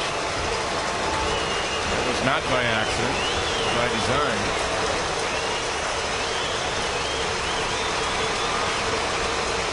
Jones third, Markakis second, 2 outs, the 0-2. And that stands him up and more. 1 ball, 2 strikes. So that's pitch number 100. Yeah, I mean, that'll act good for David Price. He missed location by 12 inches. Trying to go away. The hitter doesn't know that. That'll stand you up. And they could be aware he might double up on you, and Zahn can go way outside location. Upstairs, he threw a fastball. 2-2, and that's another challenge he has in terms of command. I mean, he's got the kind of fastball, and he's, we've seen at times a little tail, a little finish on the fastball. That's right. If he could command it, he could pitch with a fastball. Oh, yeah. That'd be great. But he go up and down, east and west. It becomes, more than just one pitch. Command an issue. 2-2 the count. Strike 3 call. They got it. Fastball. Luke Scott caught looking. 2 men left for Baltimore. And we'll go into the bottom of the 5th with the Rays leading 3.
Rays open the scoring on this little chopper by B.J. Upton. That got Greg Zahn home with the first run. The Orioles scored twice in the 3rd. Single by Adam Jones and a base hit by Nolan Ryball made it 2-1 Baltimore. And the Rays grabbed the lead again in the bottom of the fourth when Gabe Gross unloaded a 2-run home run, his 6th home run of the year. So Joe Madden and his club come again to hit in the bottom of the 5th, leading 3-2. Carl Crawford to lead it off. Goes after the first one and hits a high pop foul. That's out of play, strike 1. Carl has an infield hit tonight. Those numbers. 320. Yeah, solid. 12 home runs, 58 RBIs, got 54 stolen bases. 10th in the league in runs scored. By the mound, this is going to be a tough play. No play, and Crawford is aboard. And how many infield hits, including 2 tonight? Well, he's an instant threat over there, as we know, and can disrupt the concentration of pitchers. Well, that went right to the glove side of Birkin, and he kind of alligator on it right there. Look at that. Just kind of let it go instead of going for it. Might not have known exactly where his second baseman was. It's 26 infield hits for Crawford this year. He's having Longoria. Wow, 26? Mm-hmm. And he doesn't even bunt much. No, hardly at all. If he bunted a little bit more, he'd probably be a 340 hitter. Because he'd bring the infielders in. Those corners, when that third baseman's back takes the ball away in the hole, he bunted a little bit more, he'd bring that third baseman in early in the count. Longoria takes the pitch inside. Got the whole package.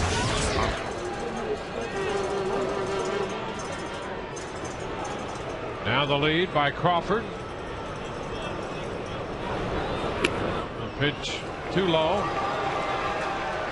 2-0. Birkin changed up on Longoria. Yeah, that's the pitch that Gabe Gross hit out of the ballpark. First pitch.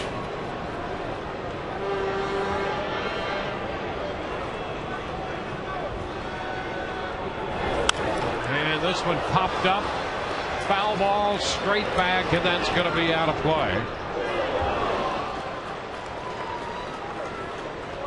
It's now 2-1.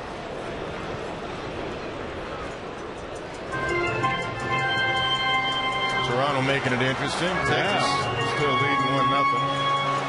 7-5.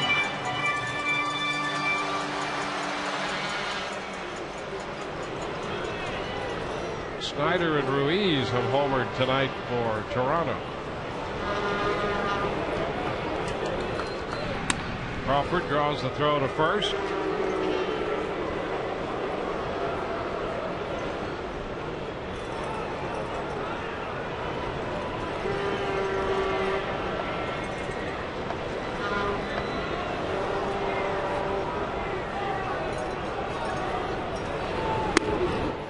Inside, 3 balls and a strike.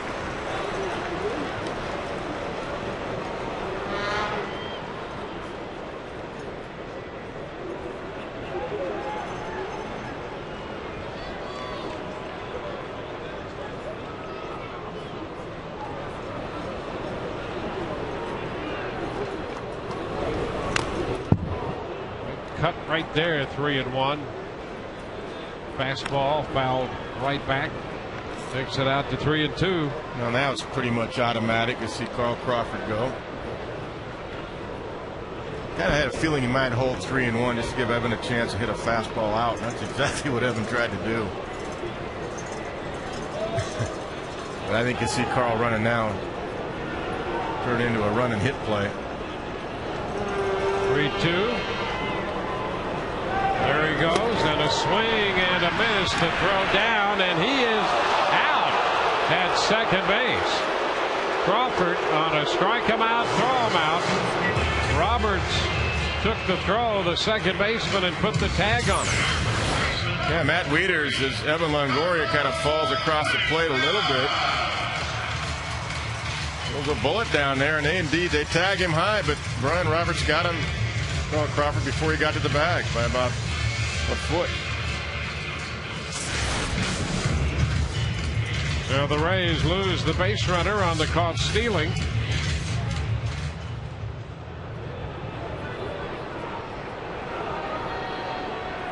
The 11th time this year Crawford has been thrown out trying to steal. A 3-2 slider, too. And a good call. 3-2 slider. Yeah, I thought under the circumstances, Crawford had a pretty good jump. He did. So that was difficult enough for the catcher to throw out Crawford. And you're right. The plate umpire, Tim Timmons, gave that call that there was no interference, but it was a difficult throw to make. And now a line drive caught by Roberts off the bat of Pena to retire the side. No runs, a hit, nobody left through 5, 3-2 Rays.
We head to the 6th. Rays leading 3-2. Batting stance guy has joined our Rays coverage in a feature we call Guess That Stance.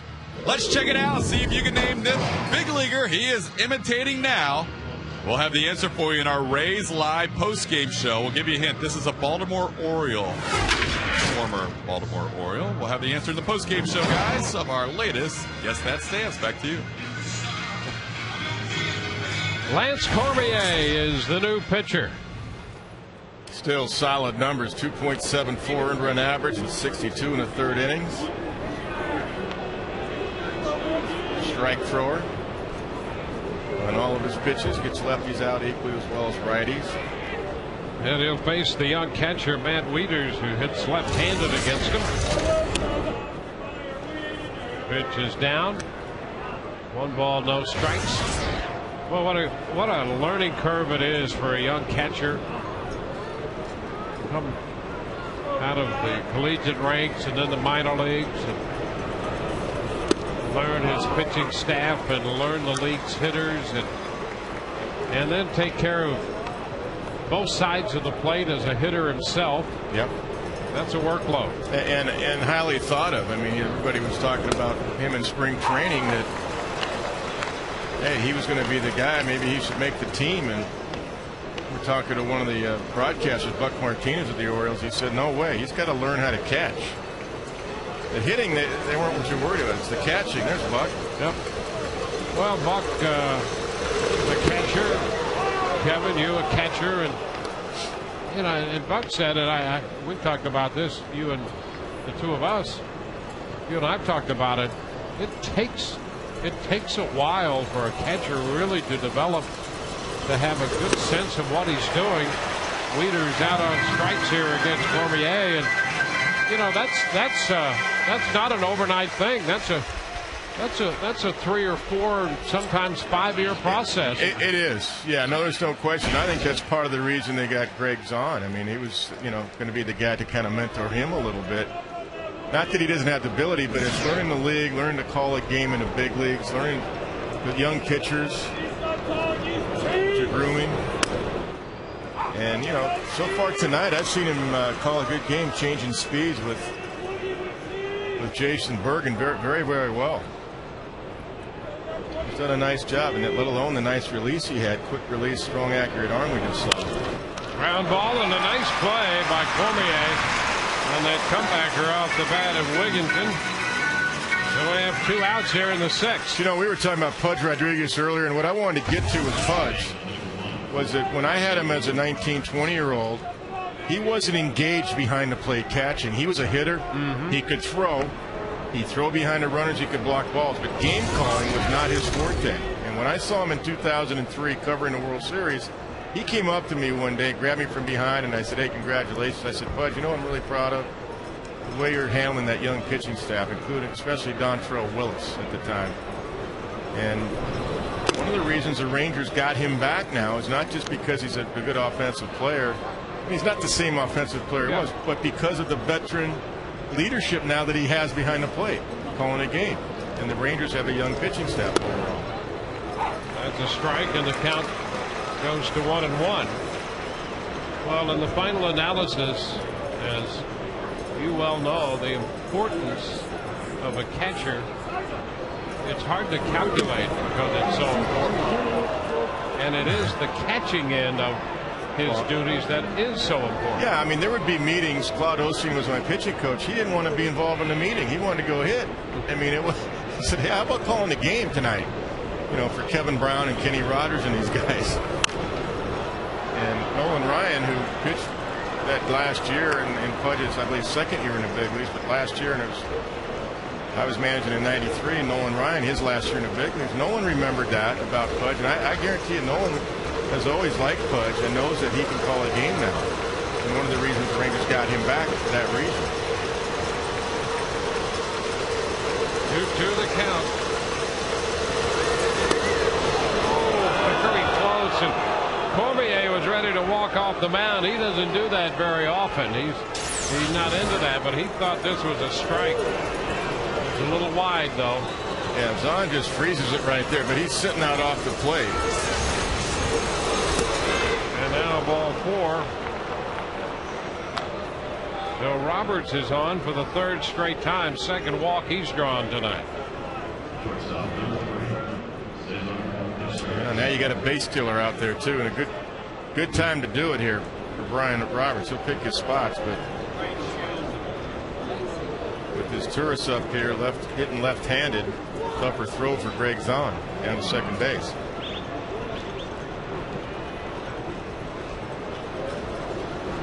Over to first. Roberts back in there. Brian Schaus is up in the Rays bullpen now. That's with an eye a couple of spots down in the Baltimore lineup. Joe Madden, as managers must do, thinking ahead. Sturris takes the pitch, and that's upstairs. I thought that was a shot at Cary Grant there a moment ago. I'm telling you, I've heard Clark Kent, now Cary Grant, Johnny Cash, professional bowler. How about big league manager? Yeah, how about that? 2-0 in the count here to Sturris.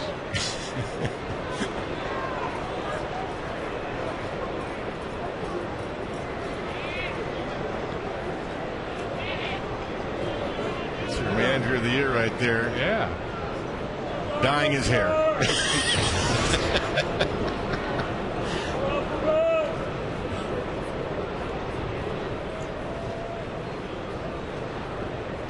Lou Piniella put some blonde streaks in his hair, but that was just trying to get the team to win 3 games in a row. And he did it, right? Yeah. For a minute? How'd that look? Oh, that was charming. Very good. Hey, this managing, it's a tough racket. I never thought of that. 2-0 the count right here. And a move to first. He had Roberts dancing off the bag a little bit, but he's back in. Yeah, I think Brian did that intentionally to draw a throw. Trying to distract Lance Cormier. He's going to make a mistake here to his tourist. There's a strike. 2-1. Cormier last worked an inning in the game Saturday against Toronto. You got to watch here. He wants to go. And Roberts wants to steal second. He'll get that walking lead. There he goes. The pitch is a strike, and the throw is not in time. Yep, he did the same thing he did last time to draw the throw. And Lance Cormier did not make him stop. That's what I say. He wants to go. You could see it. You got to make him stop. He wanted to go. That was by design. That's a good play by Brian Roberts. Got to make him stop over there.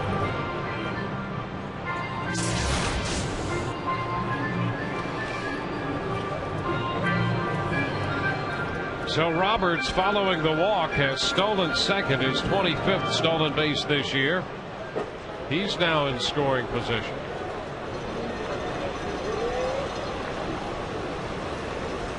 2-2 the count to Izturis.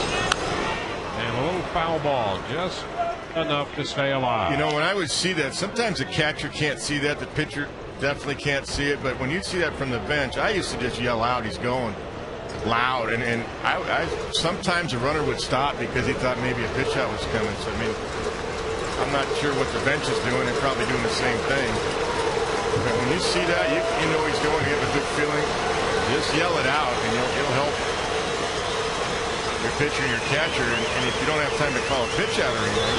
A little breaking ball back to the hill toward the bag, and the toss by Cormier retires the side with a man left. Bottom of the sixth coming, 3-2 Rays.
Summer Concert Series presented by Hess Express continues this coming Saturday. The Rays take on the Texas Rangers.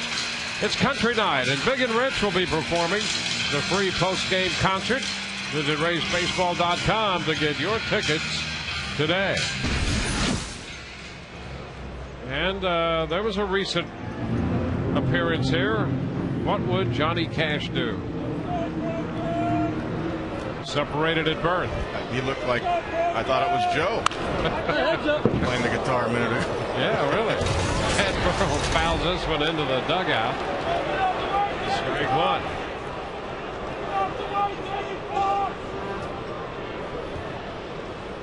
Rays facing Perkin. Breaking ball, and he lays off. 1 ball, 1 strike.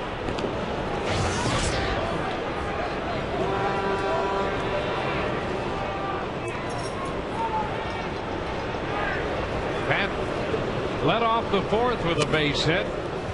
Scored on the home run by Gross. He's ahead in the count here. 2 balls and a strike.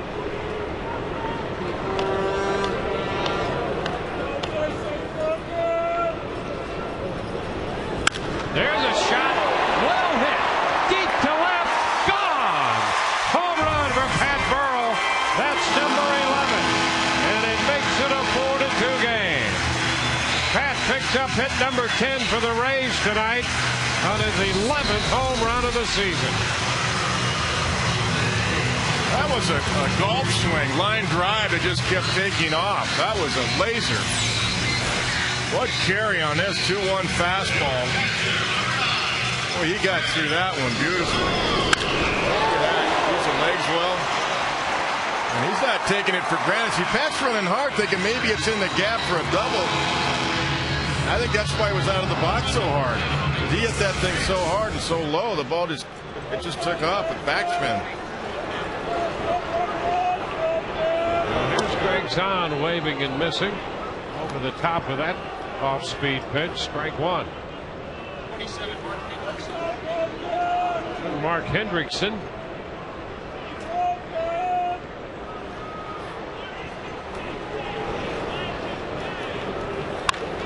High fly ball lifted toward right. Markakis makes the catch on this one, and that's the first out of the inning.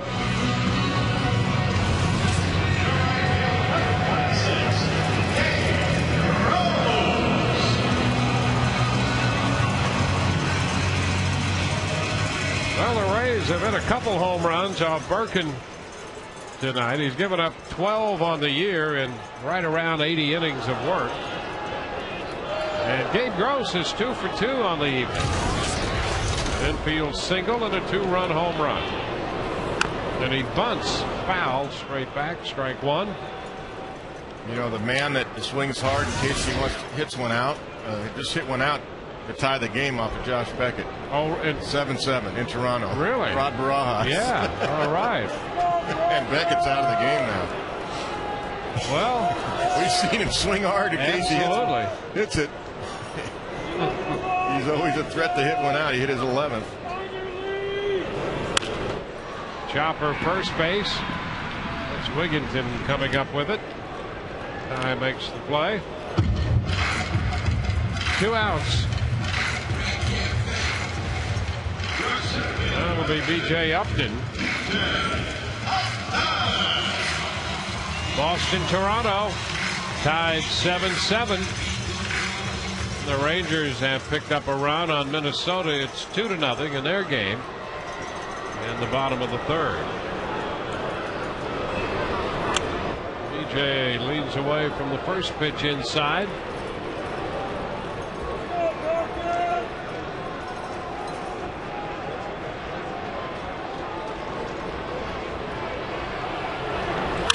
Upton swings and lifts one deep to right field. Markakis back, and this one is gone. B.J. Upton is 3 for 3. He just hit his 8th home run of the year, and now the Rays have a 5-2 lead. An opposite field home run for B.J. Upton. Well, BJ's the man we were talking about earlier, that he could be a big help down the stretch here. 45 games to go. He got a fastball up out of over the plate and went with it. Didn't try to pull it, didn't pull off it. He's got a single, a triple, and a home run tonight now. Well, he got a shot at the cycle with a single, triple, and home run tonight for B.J. Upton. We've got a pitching change coming. Ray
Well, B.J. Upton and Pat Burrell have hit home runs here in the 6th inning, and they've knocked Jason Birkin out of this game. Here's Brignac going after the first pitch for Mark Hendrickson and lifting a high fly ball, and that's caught out there in left field to retire the side. But Burrell hits a home run on a 2-1 fastball. He hit it out to left. B.J.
B.J. Upton, a double away from the cycle. Rays lead 5-2 as we head to the 7th inning.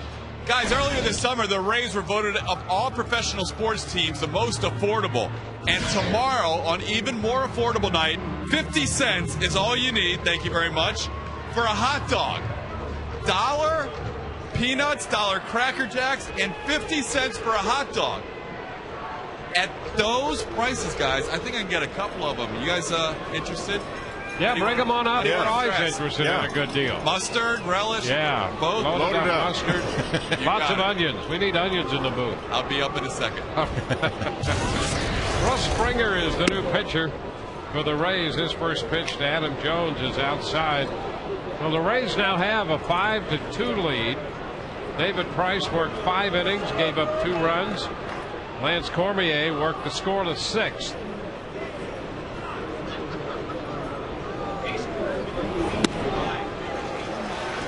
One and one to count. The Rays have hit 3 home runs tonight.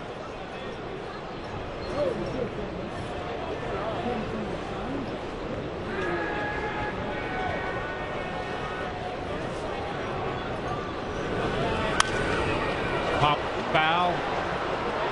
1-2, and as Todd mentioned, B.J. Upton, he's got a shot for another at bat here. He's a double away from hitting for the cycle, and the Rays have never had anyone hit for the cycle.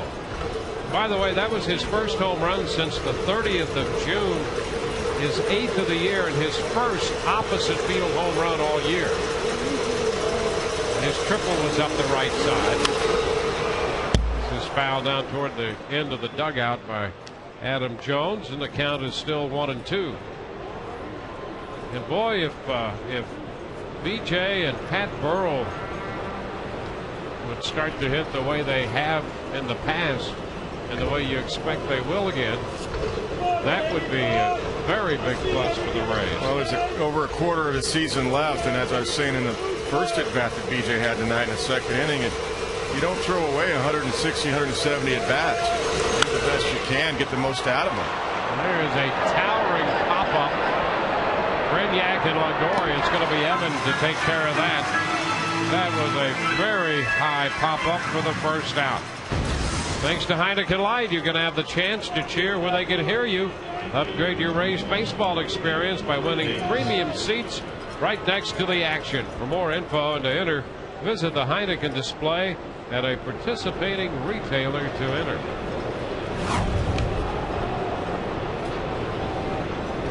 One gone. Nick Markakis.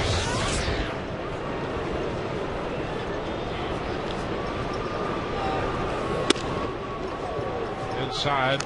Markakis has been on 3 times. He has 2 singles and a walk. A perfect day in the outfield, too. Yes, he has. He's been very good out there. 2-0. The other thing, not only can he make great catches, but he'll throw you out. Oh, he's got a great arm. He's usually one of the leaders in assists in the American League. And he's doing that again this year. Yep. He has 12 assists this year.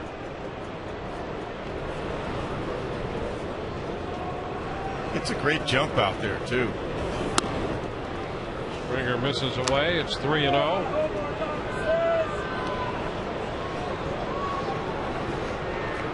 Springer pitched in the Saturday game in relief of Kazmir. Rays won that one 8-3 as Kazmir evened his season's record. That's a strike. 3-1.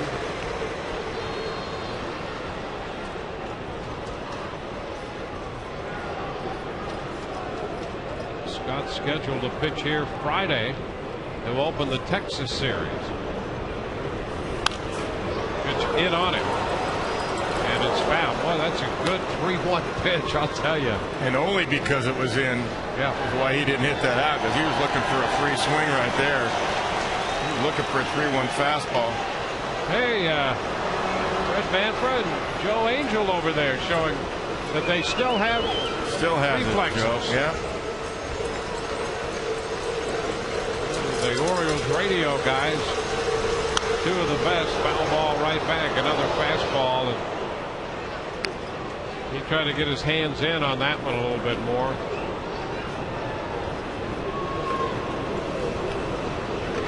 Three balls, 2 strikes, 1 out, bases empty.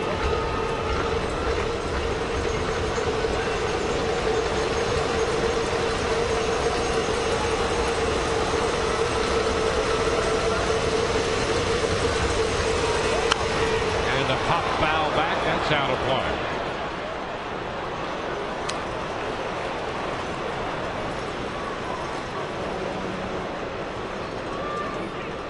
Springer has never faced Markakis. Battling it out here, 3-2. Too much power on power right here so far.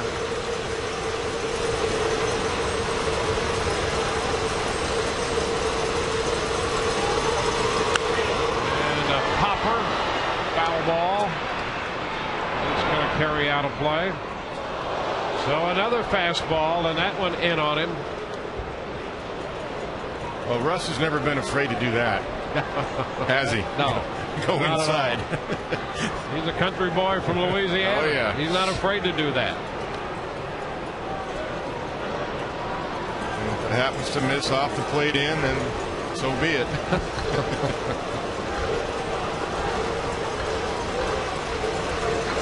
3 balls, 2 strikes. One more time. Pops him up, stayed in there, and finally gets the pop up. Pena makes the catch, 2 gone. Well, that was a good at bat. Good battle right there between Springer and Markakis. 9 pitches, and he just kept coming in. Yeah, with the 3-run lead, he wasn't going to walk him. I'm just going to go after him, but I'm going to try to tie him up, and he did. Didn't want him to get extended. 3-2. Good location. Rymol. And after all those fastballs, there's a slider to start this right-handed hitter. Strike 1.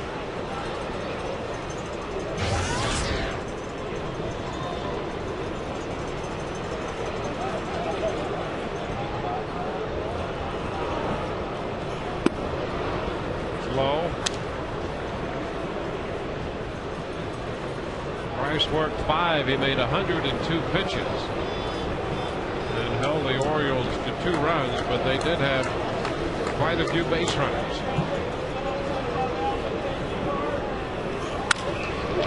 Fly ball toward the line and right. Gross on the move, can't get there.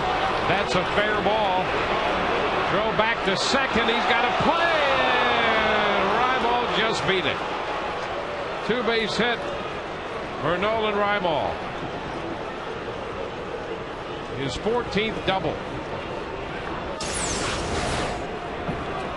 And drops it inside the right field line. Good effort by Gabe Gross, who we know has a very strong arm.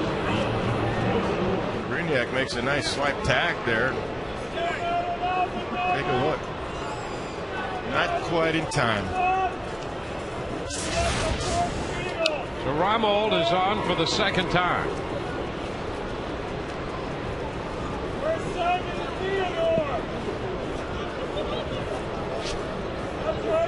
And the hitter is going to be Melvin Mora. A little closer than it should have been, though, with a 3-run lead up for the Rays. Thrown out at second base. Fly ball center field. Upton will go back. It's in his range, and he makes the catch to retire the side. No runs ahead, a man left. Bottom of the 7th coming. 5-2 Rays.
Rapid rewind.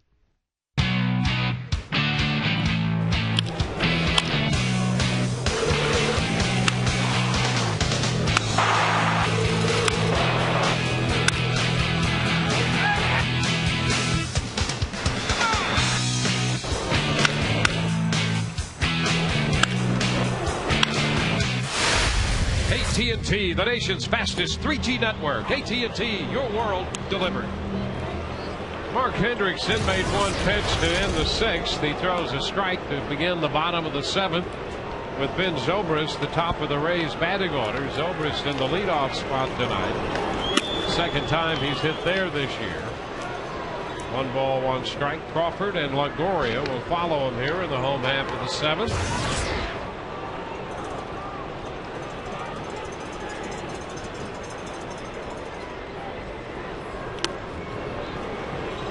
Two and 1. And hustled his way into an infield hit in the 3rd. Hit the ball very hard in the 4th inning, and Marquez made a great catch, moving to his left and made a diving grab.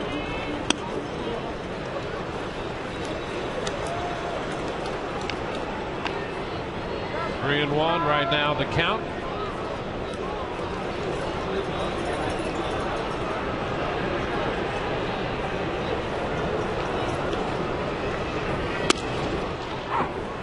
Takes it full, 3 and 2.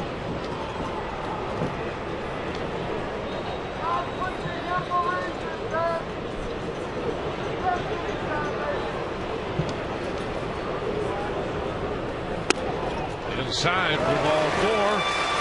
The Rays draw the leadoff walk here in the bottom of the 7th inning. Saturday afternoons made for baseball. This week, Bach brings you the national game of the week. Mark Teixeira leads the Yankees into Fenway Park to battle Dustin Pedroia and the Red Sox. Showdown between bitter AL East rivals.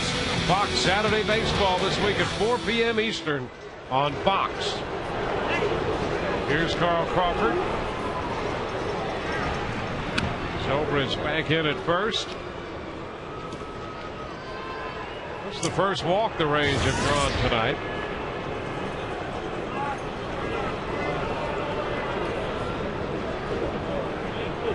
Speaking of the Yankees and the Red Sox in that game, how about this? This is how hot the Yankees have been. Since the 29th of May, the Rays' winning percentage has been over 600, and they've lost 3.5 games in the standings. Yeah, that's amazing. That's where the beginning of the season has really hurt the Rays, and then when the Yankees got A-Rod back in early May. Ever since then, they took off. Mark Teixeira got his stuff together, and A-Rod protecting him in the 4th spot. They found a bullpen guy in Phil Hughes, and the Yankees sit in first place right now where they're at. A 1-1 count. And the Red Sox have gone the other way.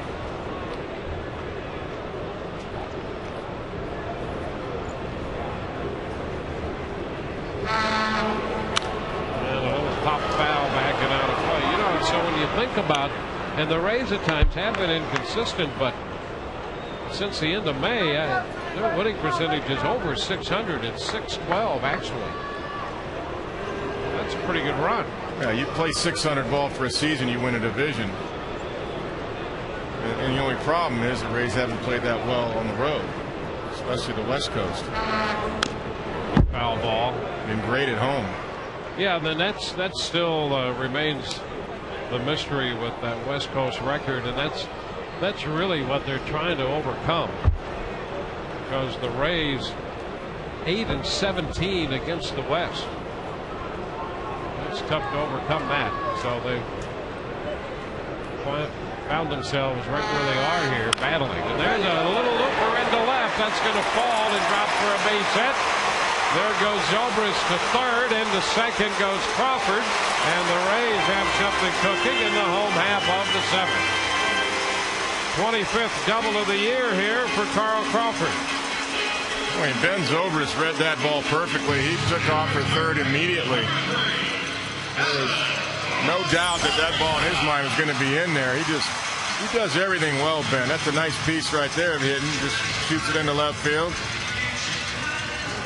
But Ben, watch him. He reads it. He's going 3 all the way. Cuts the corner at second base well and goes in there standing. And Ben set that up for Carl to get his double. So we're going to have another pitching change here. We'll be back in just a moment.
And they have a threat with 2 more men in scoring position. As we have hot dogs. Oh, yes, we do. We have hot dogs. And guess what? Nice. They ran out of the hot dogs in the press room, so I went down to Home Plate Club, which is a bonus. I'm good with that. You Great. get chili, Dan. Thanks, Todd. I'll pay you back. Hey, is this reality TV? It's beautiful. 50 cents tomorrow, guys. That'll be 50 great. cents. Even more affordable tomorrow night. Cam Micolayo is the new Smells pitcher. Evan good. Longoria takes the pitch for a strike. It's good already? Yeah, I haven't taken a bite yet. But It does smell good. Yeah, that's a great thing tomorrow. Even more affordable night for the second game of this series. Longoria takes strike 2 as Micolayo comes in. Look at that, 50-cent hot dogs. Even more affordable tomorrow night. Jeff Neiman's after his 11th win of the year tomorrow night. Even more reason to be here. Longoria's out on strikes. Micolayo got that one up there in a hurry. Got him with a fastball. yeah, off the outside corner, too.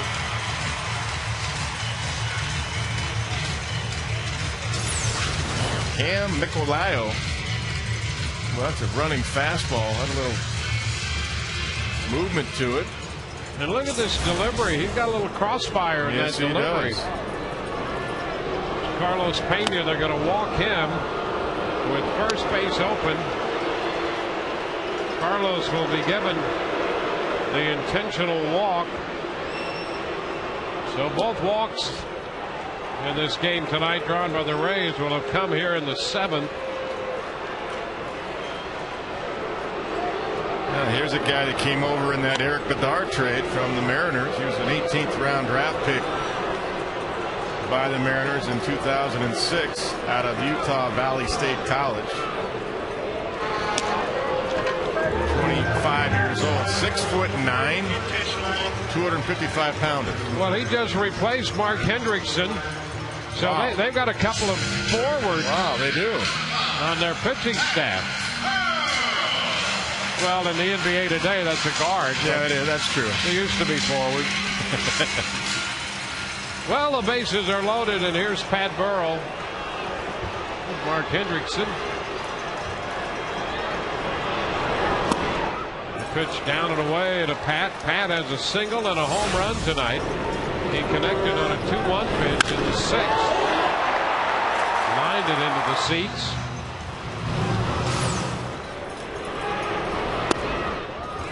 Strike at the knees. It's 1-1. See if it crossed the knees right here. Below the front knee, hit the back knee. And a fastball for a strike. It's 1-2.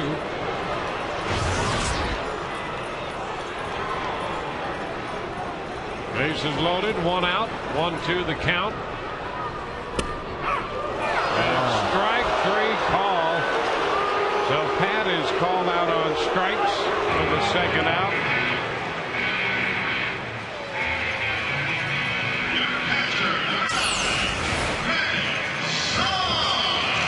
Yeah, the front knee is where it crosses the plate, and that's a little bit down. Well, that one actually is a little bit better than the one before. That was there. The one before is a little bit low. Here's Too close Zod. to take. And he takes a strike. So Micolayo has come in here throwing strikes.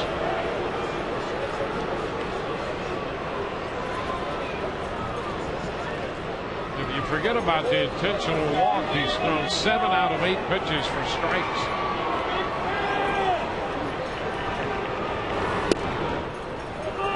That's down. 1 ball, 1 strike.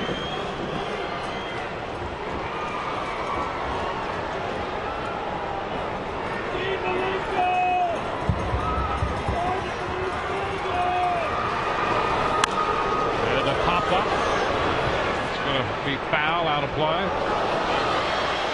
1-2. Greg Zaun's had some good swings left-handed that he's just getting underneath. Looking kind of locked in left-handed. Double lined out to left center. He had a high fly to right in his last at bat.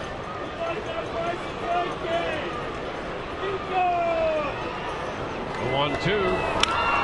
Fouls it out of play.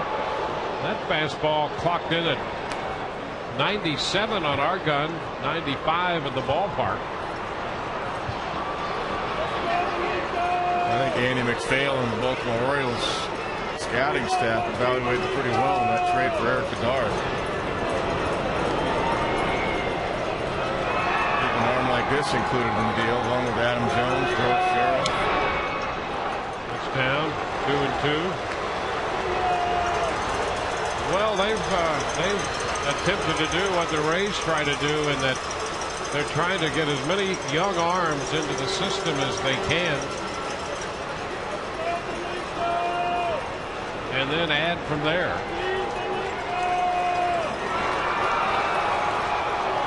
2-2. Swing and a popper, third base side for Mora. He makes the catch just across the line in foul territory. We're through 7. It's 5-2 Rays.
Rays lead. It's 5-2 here as we go to the top of the 8th.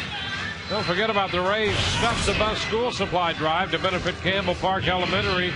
Drop off school supplies during Rays home games at Tropicana Field at either gate 1 or 4 now through the 23rd. Call 888-FAN-RAYS for more details.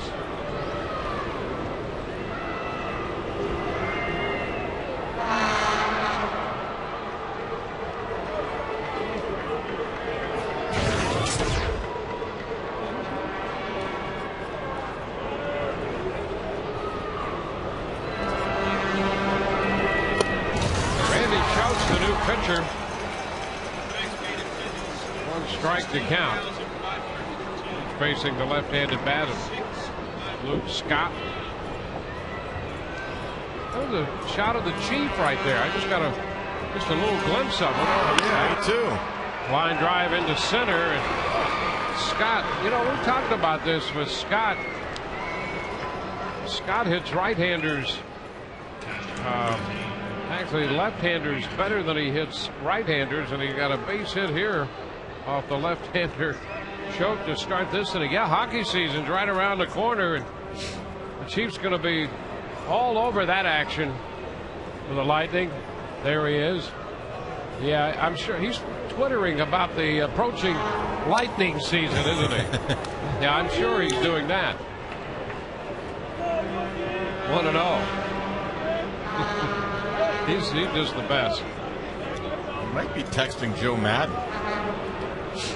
Yeah, he's asking him about the hair. What's up with the hair? Wieters fouls it out of play, and the count is 1-1.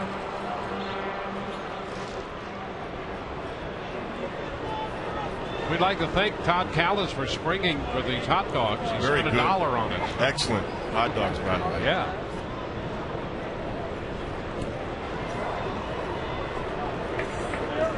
Well, you're counting outs right now. This game's not over. Reeders fouls it up the right side. That's out of play. 1-2.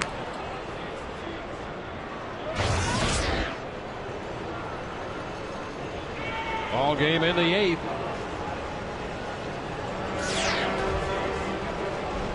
Boston adding another run. It's 10-7.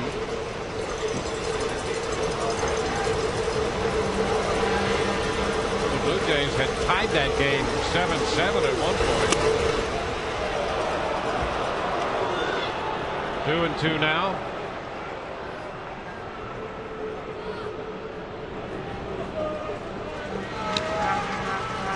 And Balfour is up in the Rays bullpen.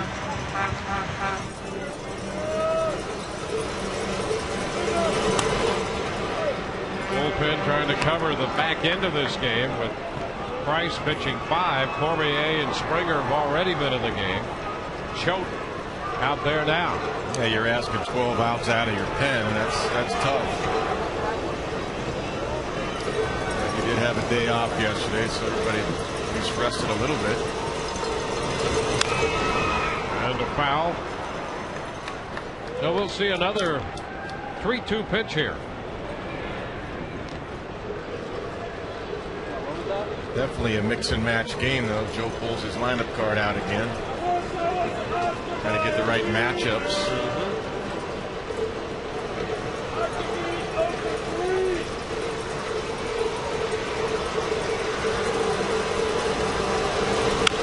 Ground ball, foul outside of third, forcing another 3-2 pitch. Well, Wieters facing Choate here because he's been a better hitter from the left side than the right so far. That's right. 294 left-handed versus 221 right-handed. Stops at first. 3-2. And the foul ball up the right side, and that's going to be out of play. Down in the Rays bullpen, Dan Wheeler has joined Grant Balfour.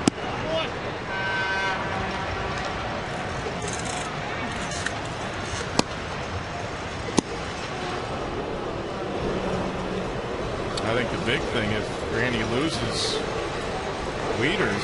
Dan is the ground ball pitcher. You need a double play. Balfour more of a strikeout. There's a shot toward right center field. That ball's well hit and will get out of here. A home run on a 3-2 pitch. He took a fastball into right center field, and that's going to make it 5-4. So Wieters hits his 4th home run, and suddenly it's a 1-run ball game. Yeah, so much for matchups. This ball just up and out over the plate. Nice job of hitting. Great extension. Pretty short, compact swing right there. That ball jumped to right center. So Joe Madden comes out to make the pitching change, and we'll be back in a moment.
take a look at the Rays bullpen poll leaders, Balfour and Wheeler each with 12. Will relievers keep their teams in the game, and you too can stay in the game with Just for Men Hair Color. Brad Balfour, the new pitcher for the Rays, and he throws a strike to Ty Wigginton. 55th appearance for Grant. It's 1-1. Balfour worked an inning in the game Sunday.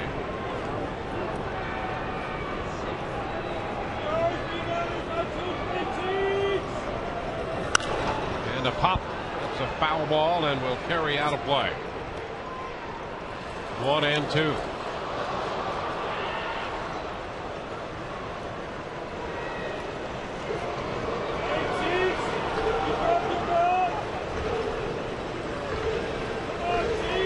Lead down to 1.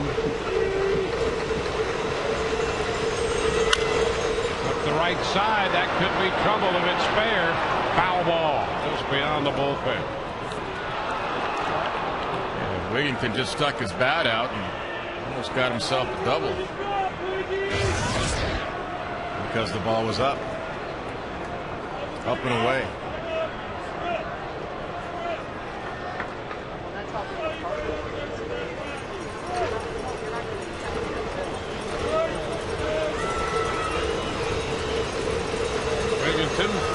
Singled in the 4th. This pitch bounces in.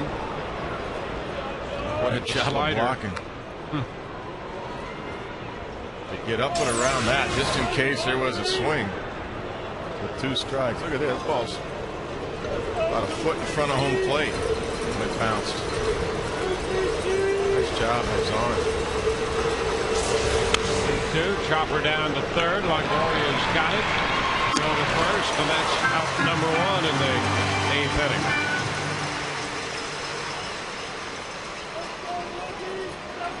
Now we'll swing back around to the top side of the Baltimore order. Brian Roberts. This will be the 5th plate appearance of the night for Roberts. He has a single, 2 walks, a run scored, and a stolen base. He's got most of his power from this side of the plate. He's a good fastball hitter. 9 home runs from the left side. Fastball away. 1 ball, no strikes.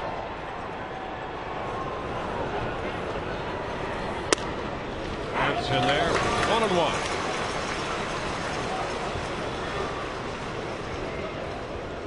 So this is the 5th pitcher of this game for the Rays tonight. That's a strike. 1-2. Well, now this game, because it's 5-4, depending on what happens at the bottom of the 8th, it's probably going to be a Dan Wheeler or J.P. Howell game. Strike 3 call. Roberts caught looking, and he didn't like it.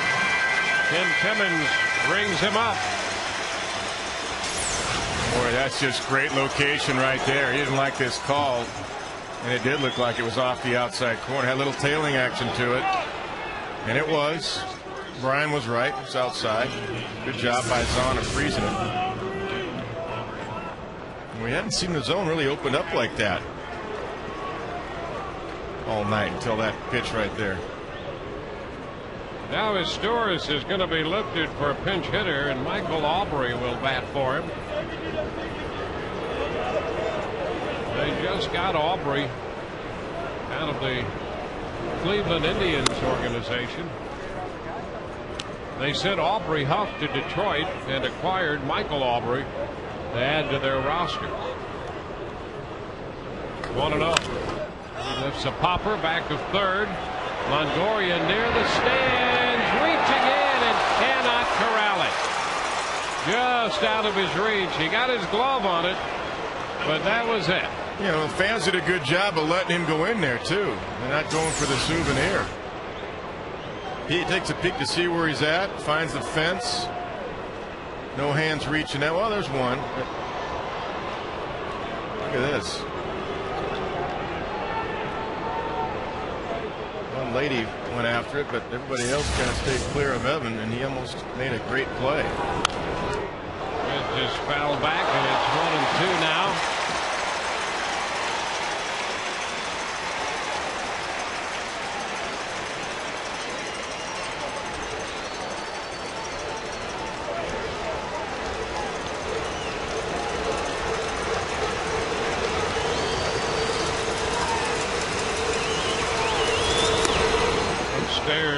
fastball. Takes the count to 2-2. Aubrey is out of Tulane University.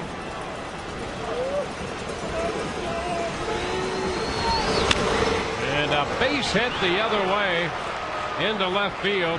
Brignac had him shaded toward the bag at second, and he hit the ball to the right of Brignac and threw into left.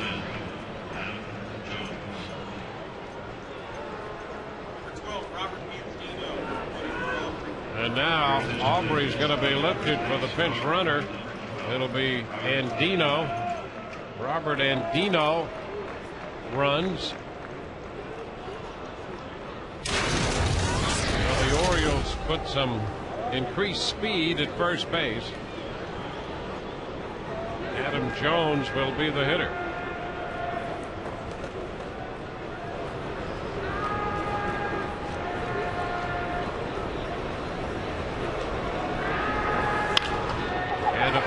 Toward the line and right. That's a foul ball, and Pena just can't quite catch up to it. Strike one. I'll tell you what, that was trouble too. That might have been a run if that had dropped in there. Andino was flying around the bases. Ball had so much hang time. See the three defenders going for it, and I think that would have tied the game if that dropped in there.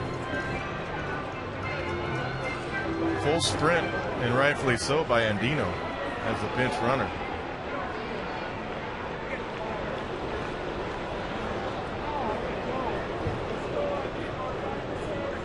J.P. Howell is now up in the bullpen for the Rays.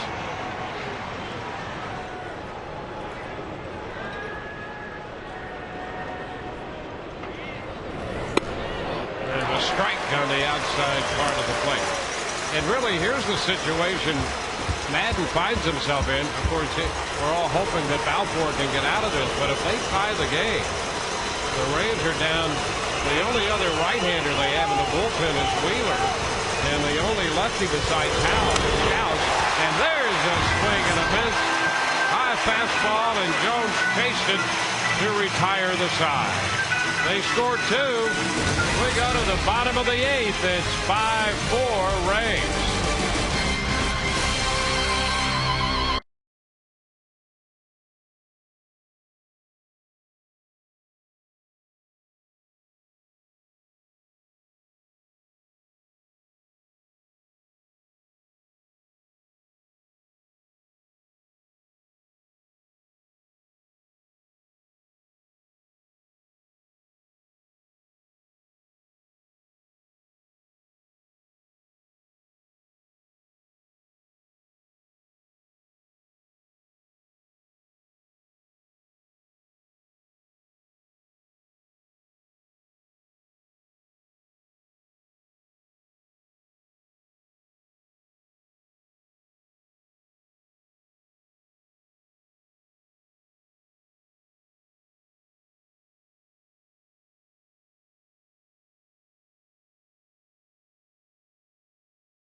Tobacco-free Florida.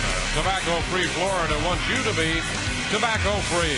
Visit tobaccofreeflorida.com for more information. And by Publix, where shopping is a pleasure.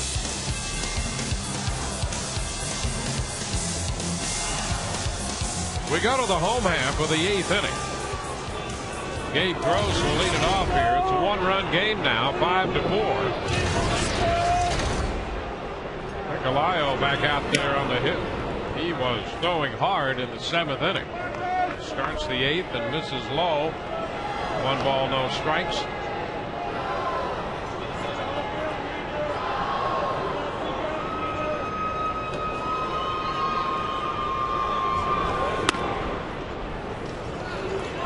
2-0. Well, Gross, Upton, and Brignac due up in this inning. And as a sidebar, Upton has a single, triple, and home run. He needs a double to hit for the cycle. The Rays have never had a player do that. High foul. That's going to carry out a play. Third base side, and the count is 2-1. Yeah, you're right. Bartlett had a shot at it in Anaheim, and the next day I talked to him. He struck out against Jepson on a slider, and he said, I was looking for that 98 fastball, and I said, if he throws a slider, he hasn't thrown too many in for a strike, I'm in trouble, but I had to look for the fastball. I said, I understand that. 98? Yep. Kevin Jepson. 2-1 makes it 2-2. A fastball down. Boy, was he blowing that night, Jepson. Future closer.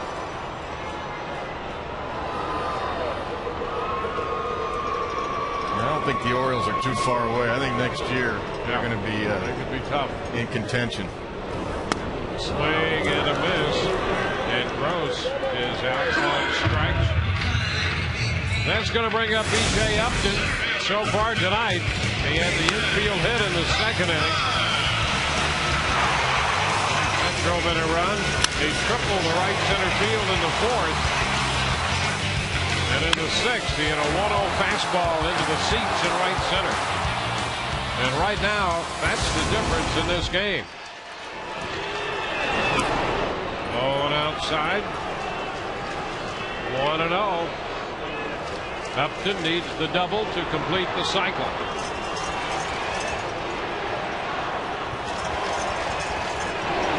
And he fouls it back. Out of play. 1-1. The home run he hit in the sixth was his 8th of the year.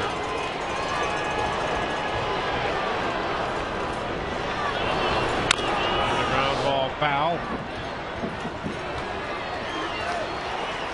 1-2 now. Another fastball for Michelio in the mid-90s. He finished the seventh, took over for Mark Hendrickson, and has opened the eighth with a strikeout. And just a piece of that one to stay alive. And after all that hard stuff, that's tough to even make that contact again. You're not kidding. That's a good breaking ball right there with 2 strikes.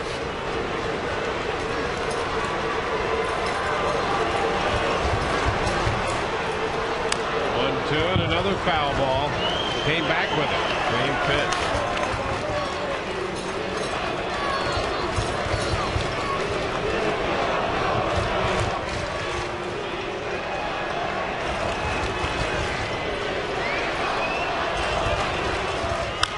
And a high popper, short right. Markakis is there, and he makes the catch. That's out number 2. So BJ's 3 for 4. 2 gone in the 8th. Now it's going to be Reed Brignac.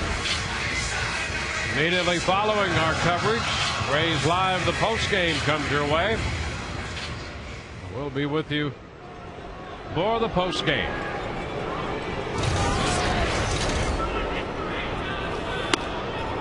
Brignac misses a fastball, strike 1. Reed hit a pretty good shot to center field in the second inning off the starter Jason Birkin, and Jones went back to make a fine catch on the warning track. We've seen some outstanding defensive work out of Jones and Markakis tonight.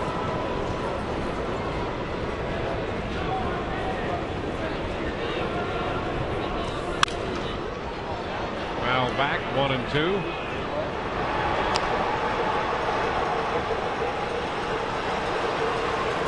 In the ninth inning, Markakis is due to lead off. Then Reimold and Mora.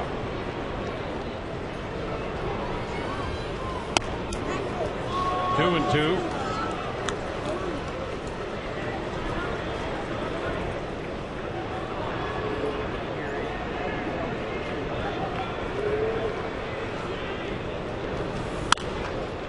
foul back. Going to be out of play.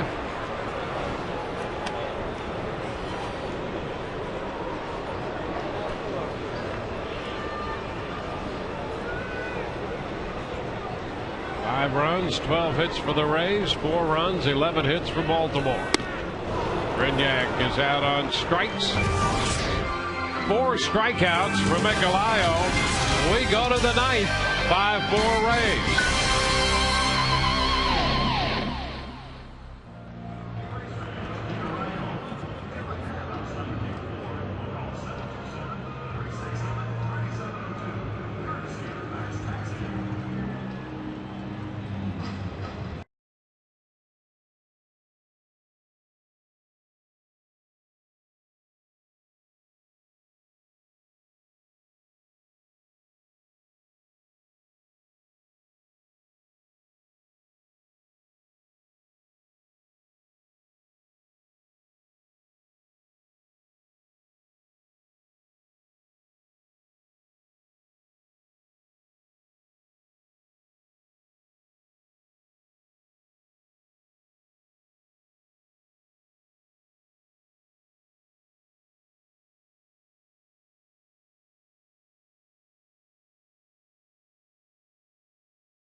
J.P. Howell, the new Rays pitcher, on to work the ninth with the Rays leading 5-4. J.P. on for the 55th time. Done an outstanding job all season long. I look at that batting average against 192. 3-to-1 strikeout to walk ratio. More strikeouts than innings pitched. And Nick Markakis, who's been very hot, takes a strike. Markakis, 2 singles and a walk tonight, officially 2 for 3, extending a hitting streak to 11. We mentioned at the outset tonight he hit over 400 on the just completed Baltimore homestand. Ground ball right side, and there's another hit for Markakis. Rolls it through the right side, his 3rd hit tonight. He's on for the 4th time. Boy, those good hitters, they just find the holes. Carlos Pena playing the line to prevent a double, and because of that, not playing wide at first. There's a hole out there on the right side. Ben Zobrist couldn't get to it. Carlos is playing wide at first. He's got that, but you got to protect, I think, against the double in that situation, because JP doesn't throw that hard, and you can pull his off-speed stuff. Well, there's Reimold. Nolan Reimold with 2 hits and a run batted in.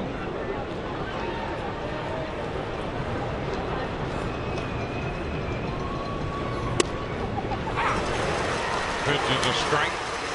That's the other thing, though, Dwayne, I always talk about. Well, you give those hitters, good hitters, that 5th at bat, they usually find a way to come up in the 9th inning. Yes, they do. That lineup turnover.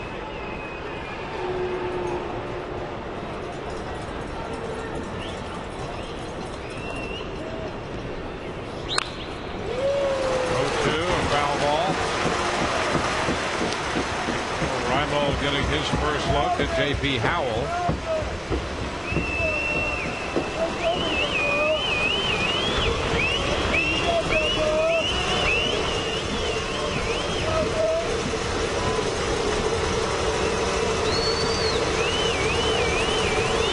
Which is usually a good thing for J.P. He's tough to pick up if you haven't seen him before. Tough to pick up if you have seen him before. Foul out of play. Takes to be a distraction over there. It bluffed a little start. We'll be with you tomorrow at 7 o'clock. Sun Sports in high definition.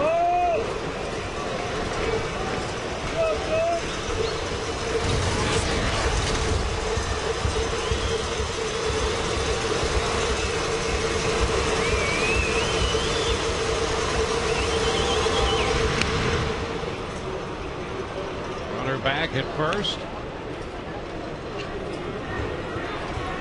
Jeff Neiman will pitch tomorrow.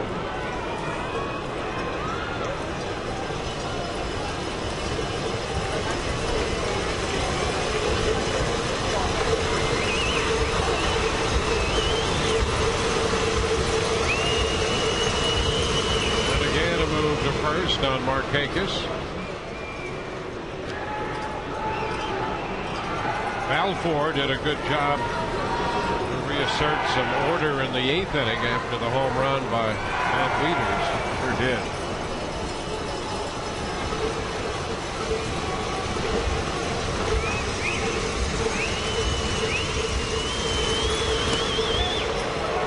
One ball, 2 strikes.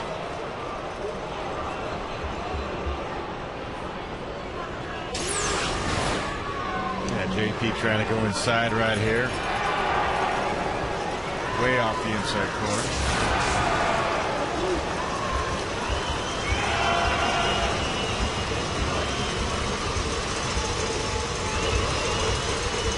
And a move to first. Markakis reaching on the base hit to open the 9th.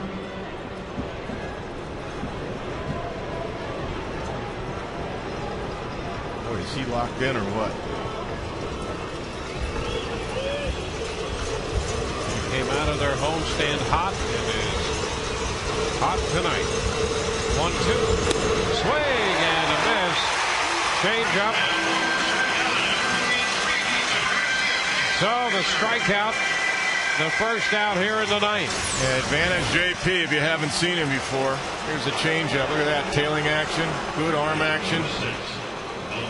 Great pitch. Down and away.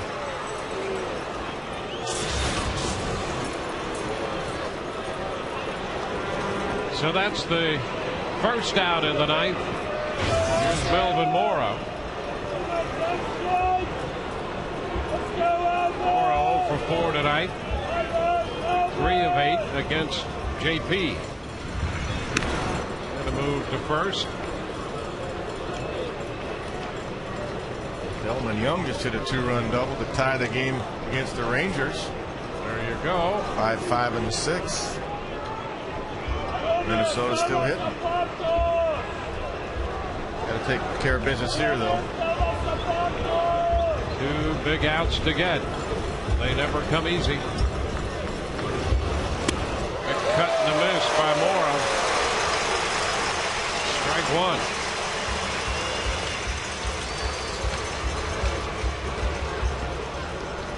Well, this is scoreboard watching time. I mean, obviously you got to take care of business here, but I can tell you as a former manager, I'm always kind of peeking. Yeah, absolutely. Especially in August, you're peeking at that scoreboard. Not so much right now if you're Joe Madden, because you got to get this win. Ground ball foul. And let's take a look ourselves, though. Yeah, we can peek for him. Yeah. They're in the top of the 9th now. Wow. And the Blue Jays have made it a 10-9 game. The Boston bats in the 9th, leading in Toronto 10-9. The Blue Jays had the bases loaded in the bottom of the 8th against Papelbon, and Adam Lind hit a fly ball for the 3rd out. And he came in for Daniel Bard with 2 out and 2 on, and he gave it up a little bit. Papelbon.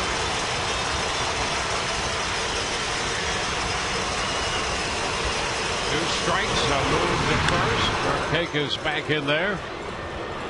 I'm guessing that Delman Young got a first pitch he liked and hit it. Pretty safe.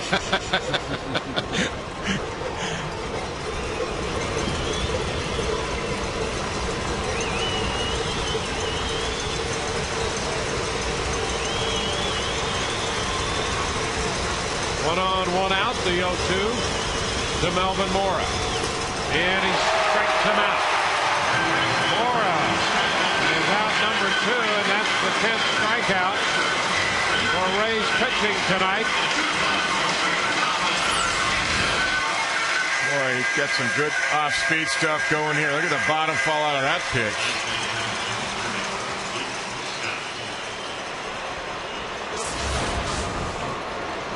So 10 strikeouts for Rays pitching. 2 outs with Markakis at first. And here's Luke Scott, who singled against the left-hander Choate in the 8th inning. He's 1 for 3 on the night. Now that last pitch was a curveball, but it's very difficult because of the angle that he throws to tell between his curve and his changeup for a hitter. I mean, it's right over the top. Changeup will fade away a little bit. The curveball will straight down. Velocity about the same, low 80. 1 ball, no strikes to count to Scott.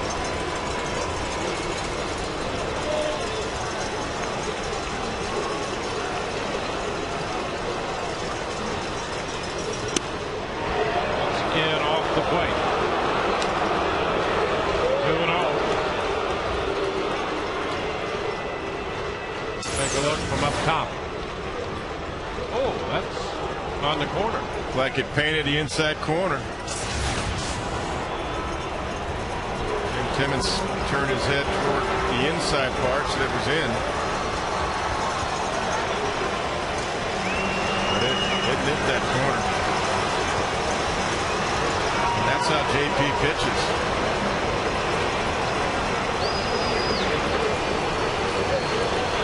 Scott's back in center.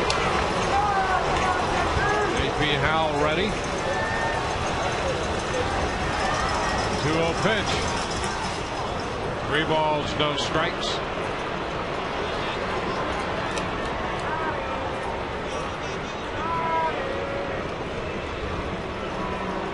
Well, there's no free swings here. JP's got to pitch as if the count is even.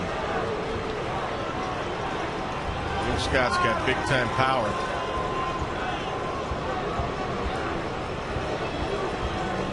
He's still got to try to paint with this pitch. There's a go-ahead runs at home plate. A time called with Scott stepping back, getting time acknowledged by the plate umpire Tim Timmons.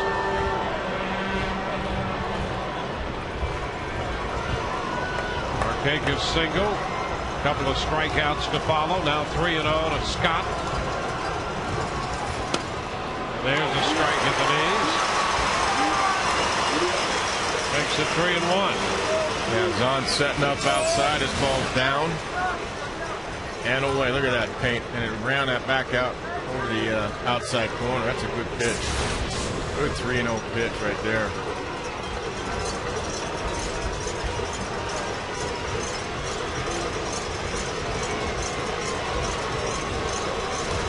Now the 3-1.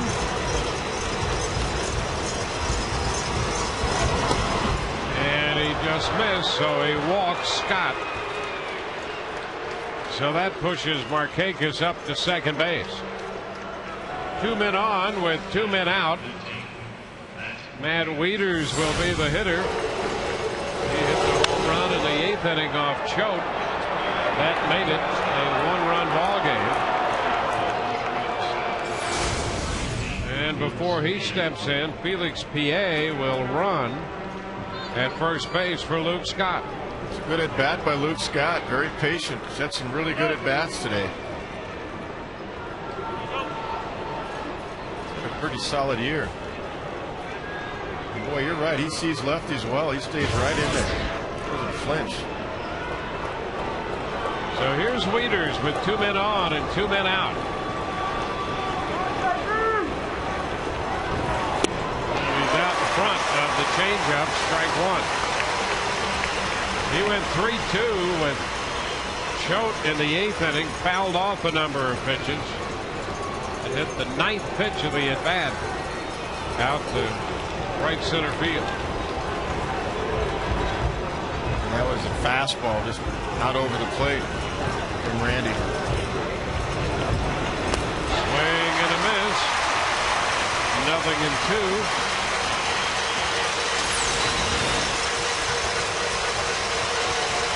Curveball right there. Nice job of just blocking it up.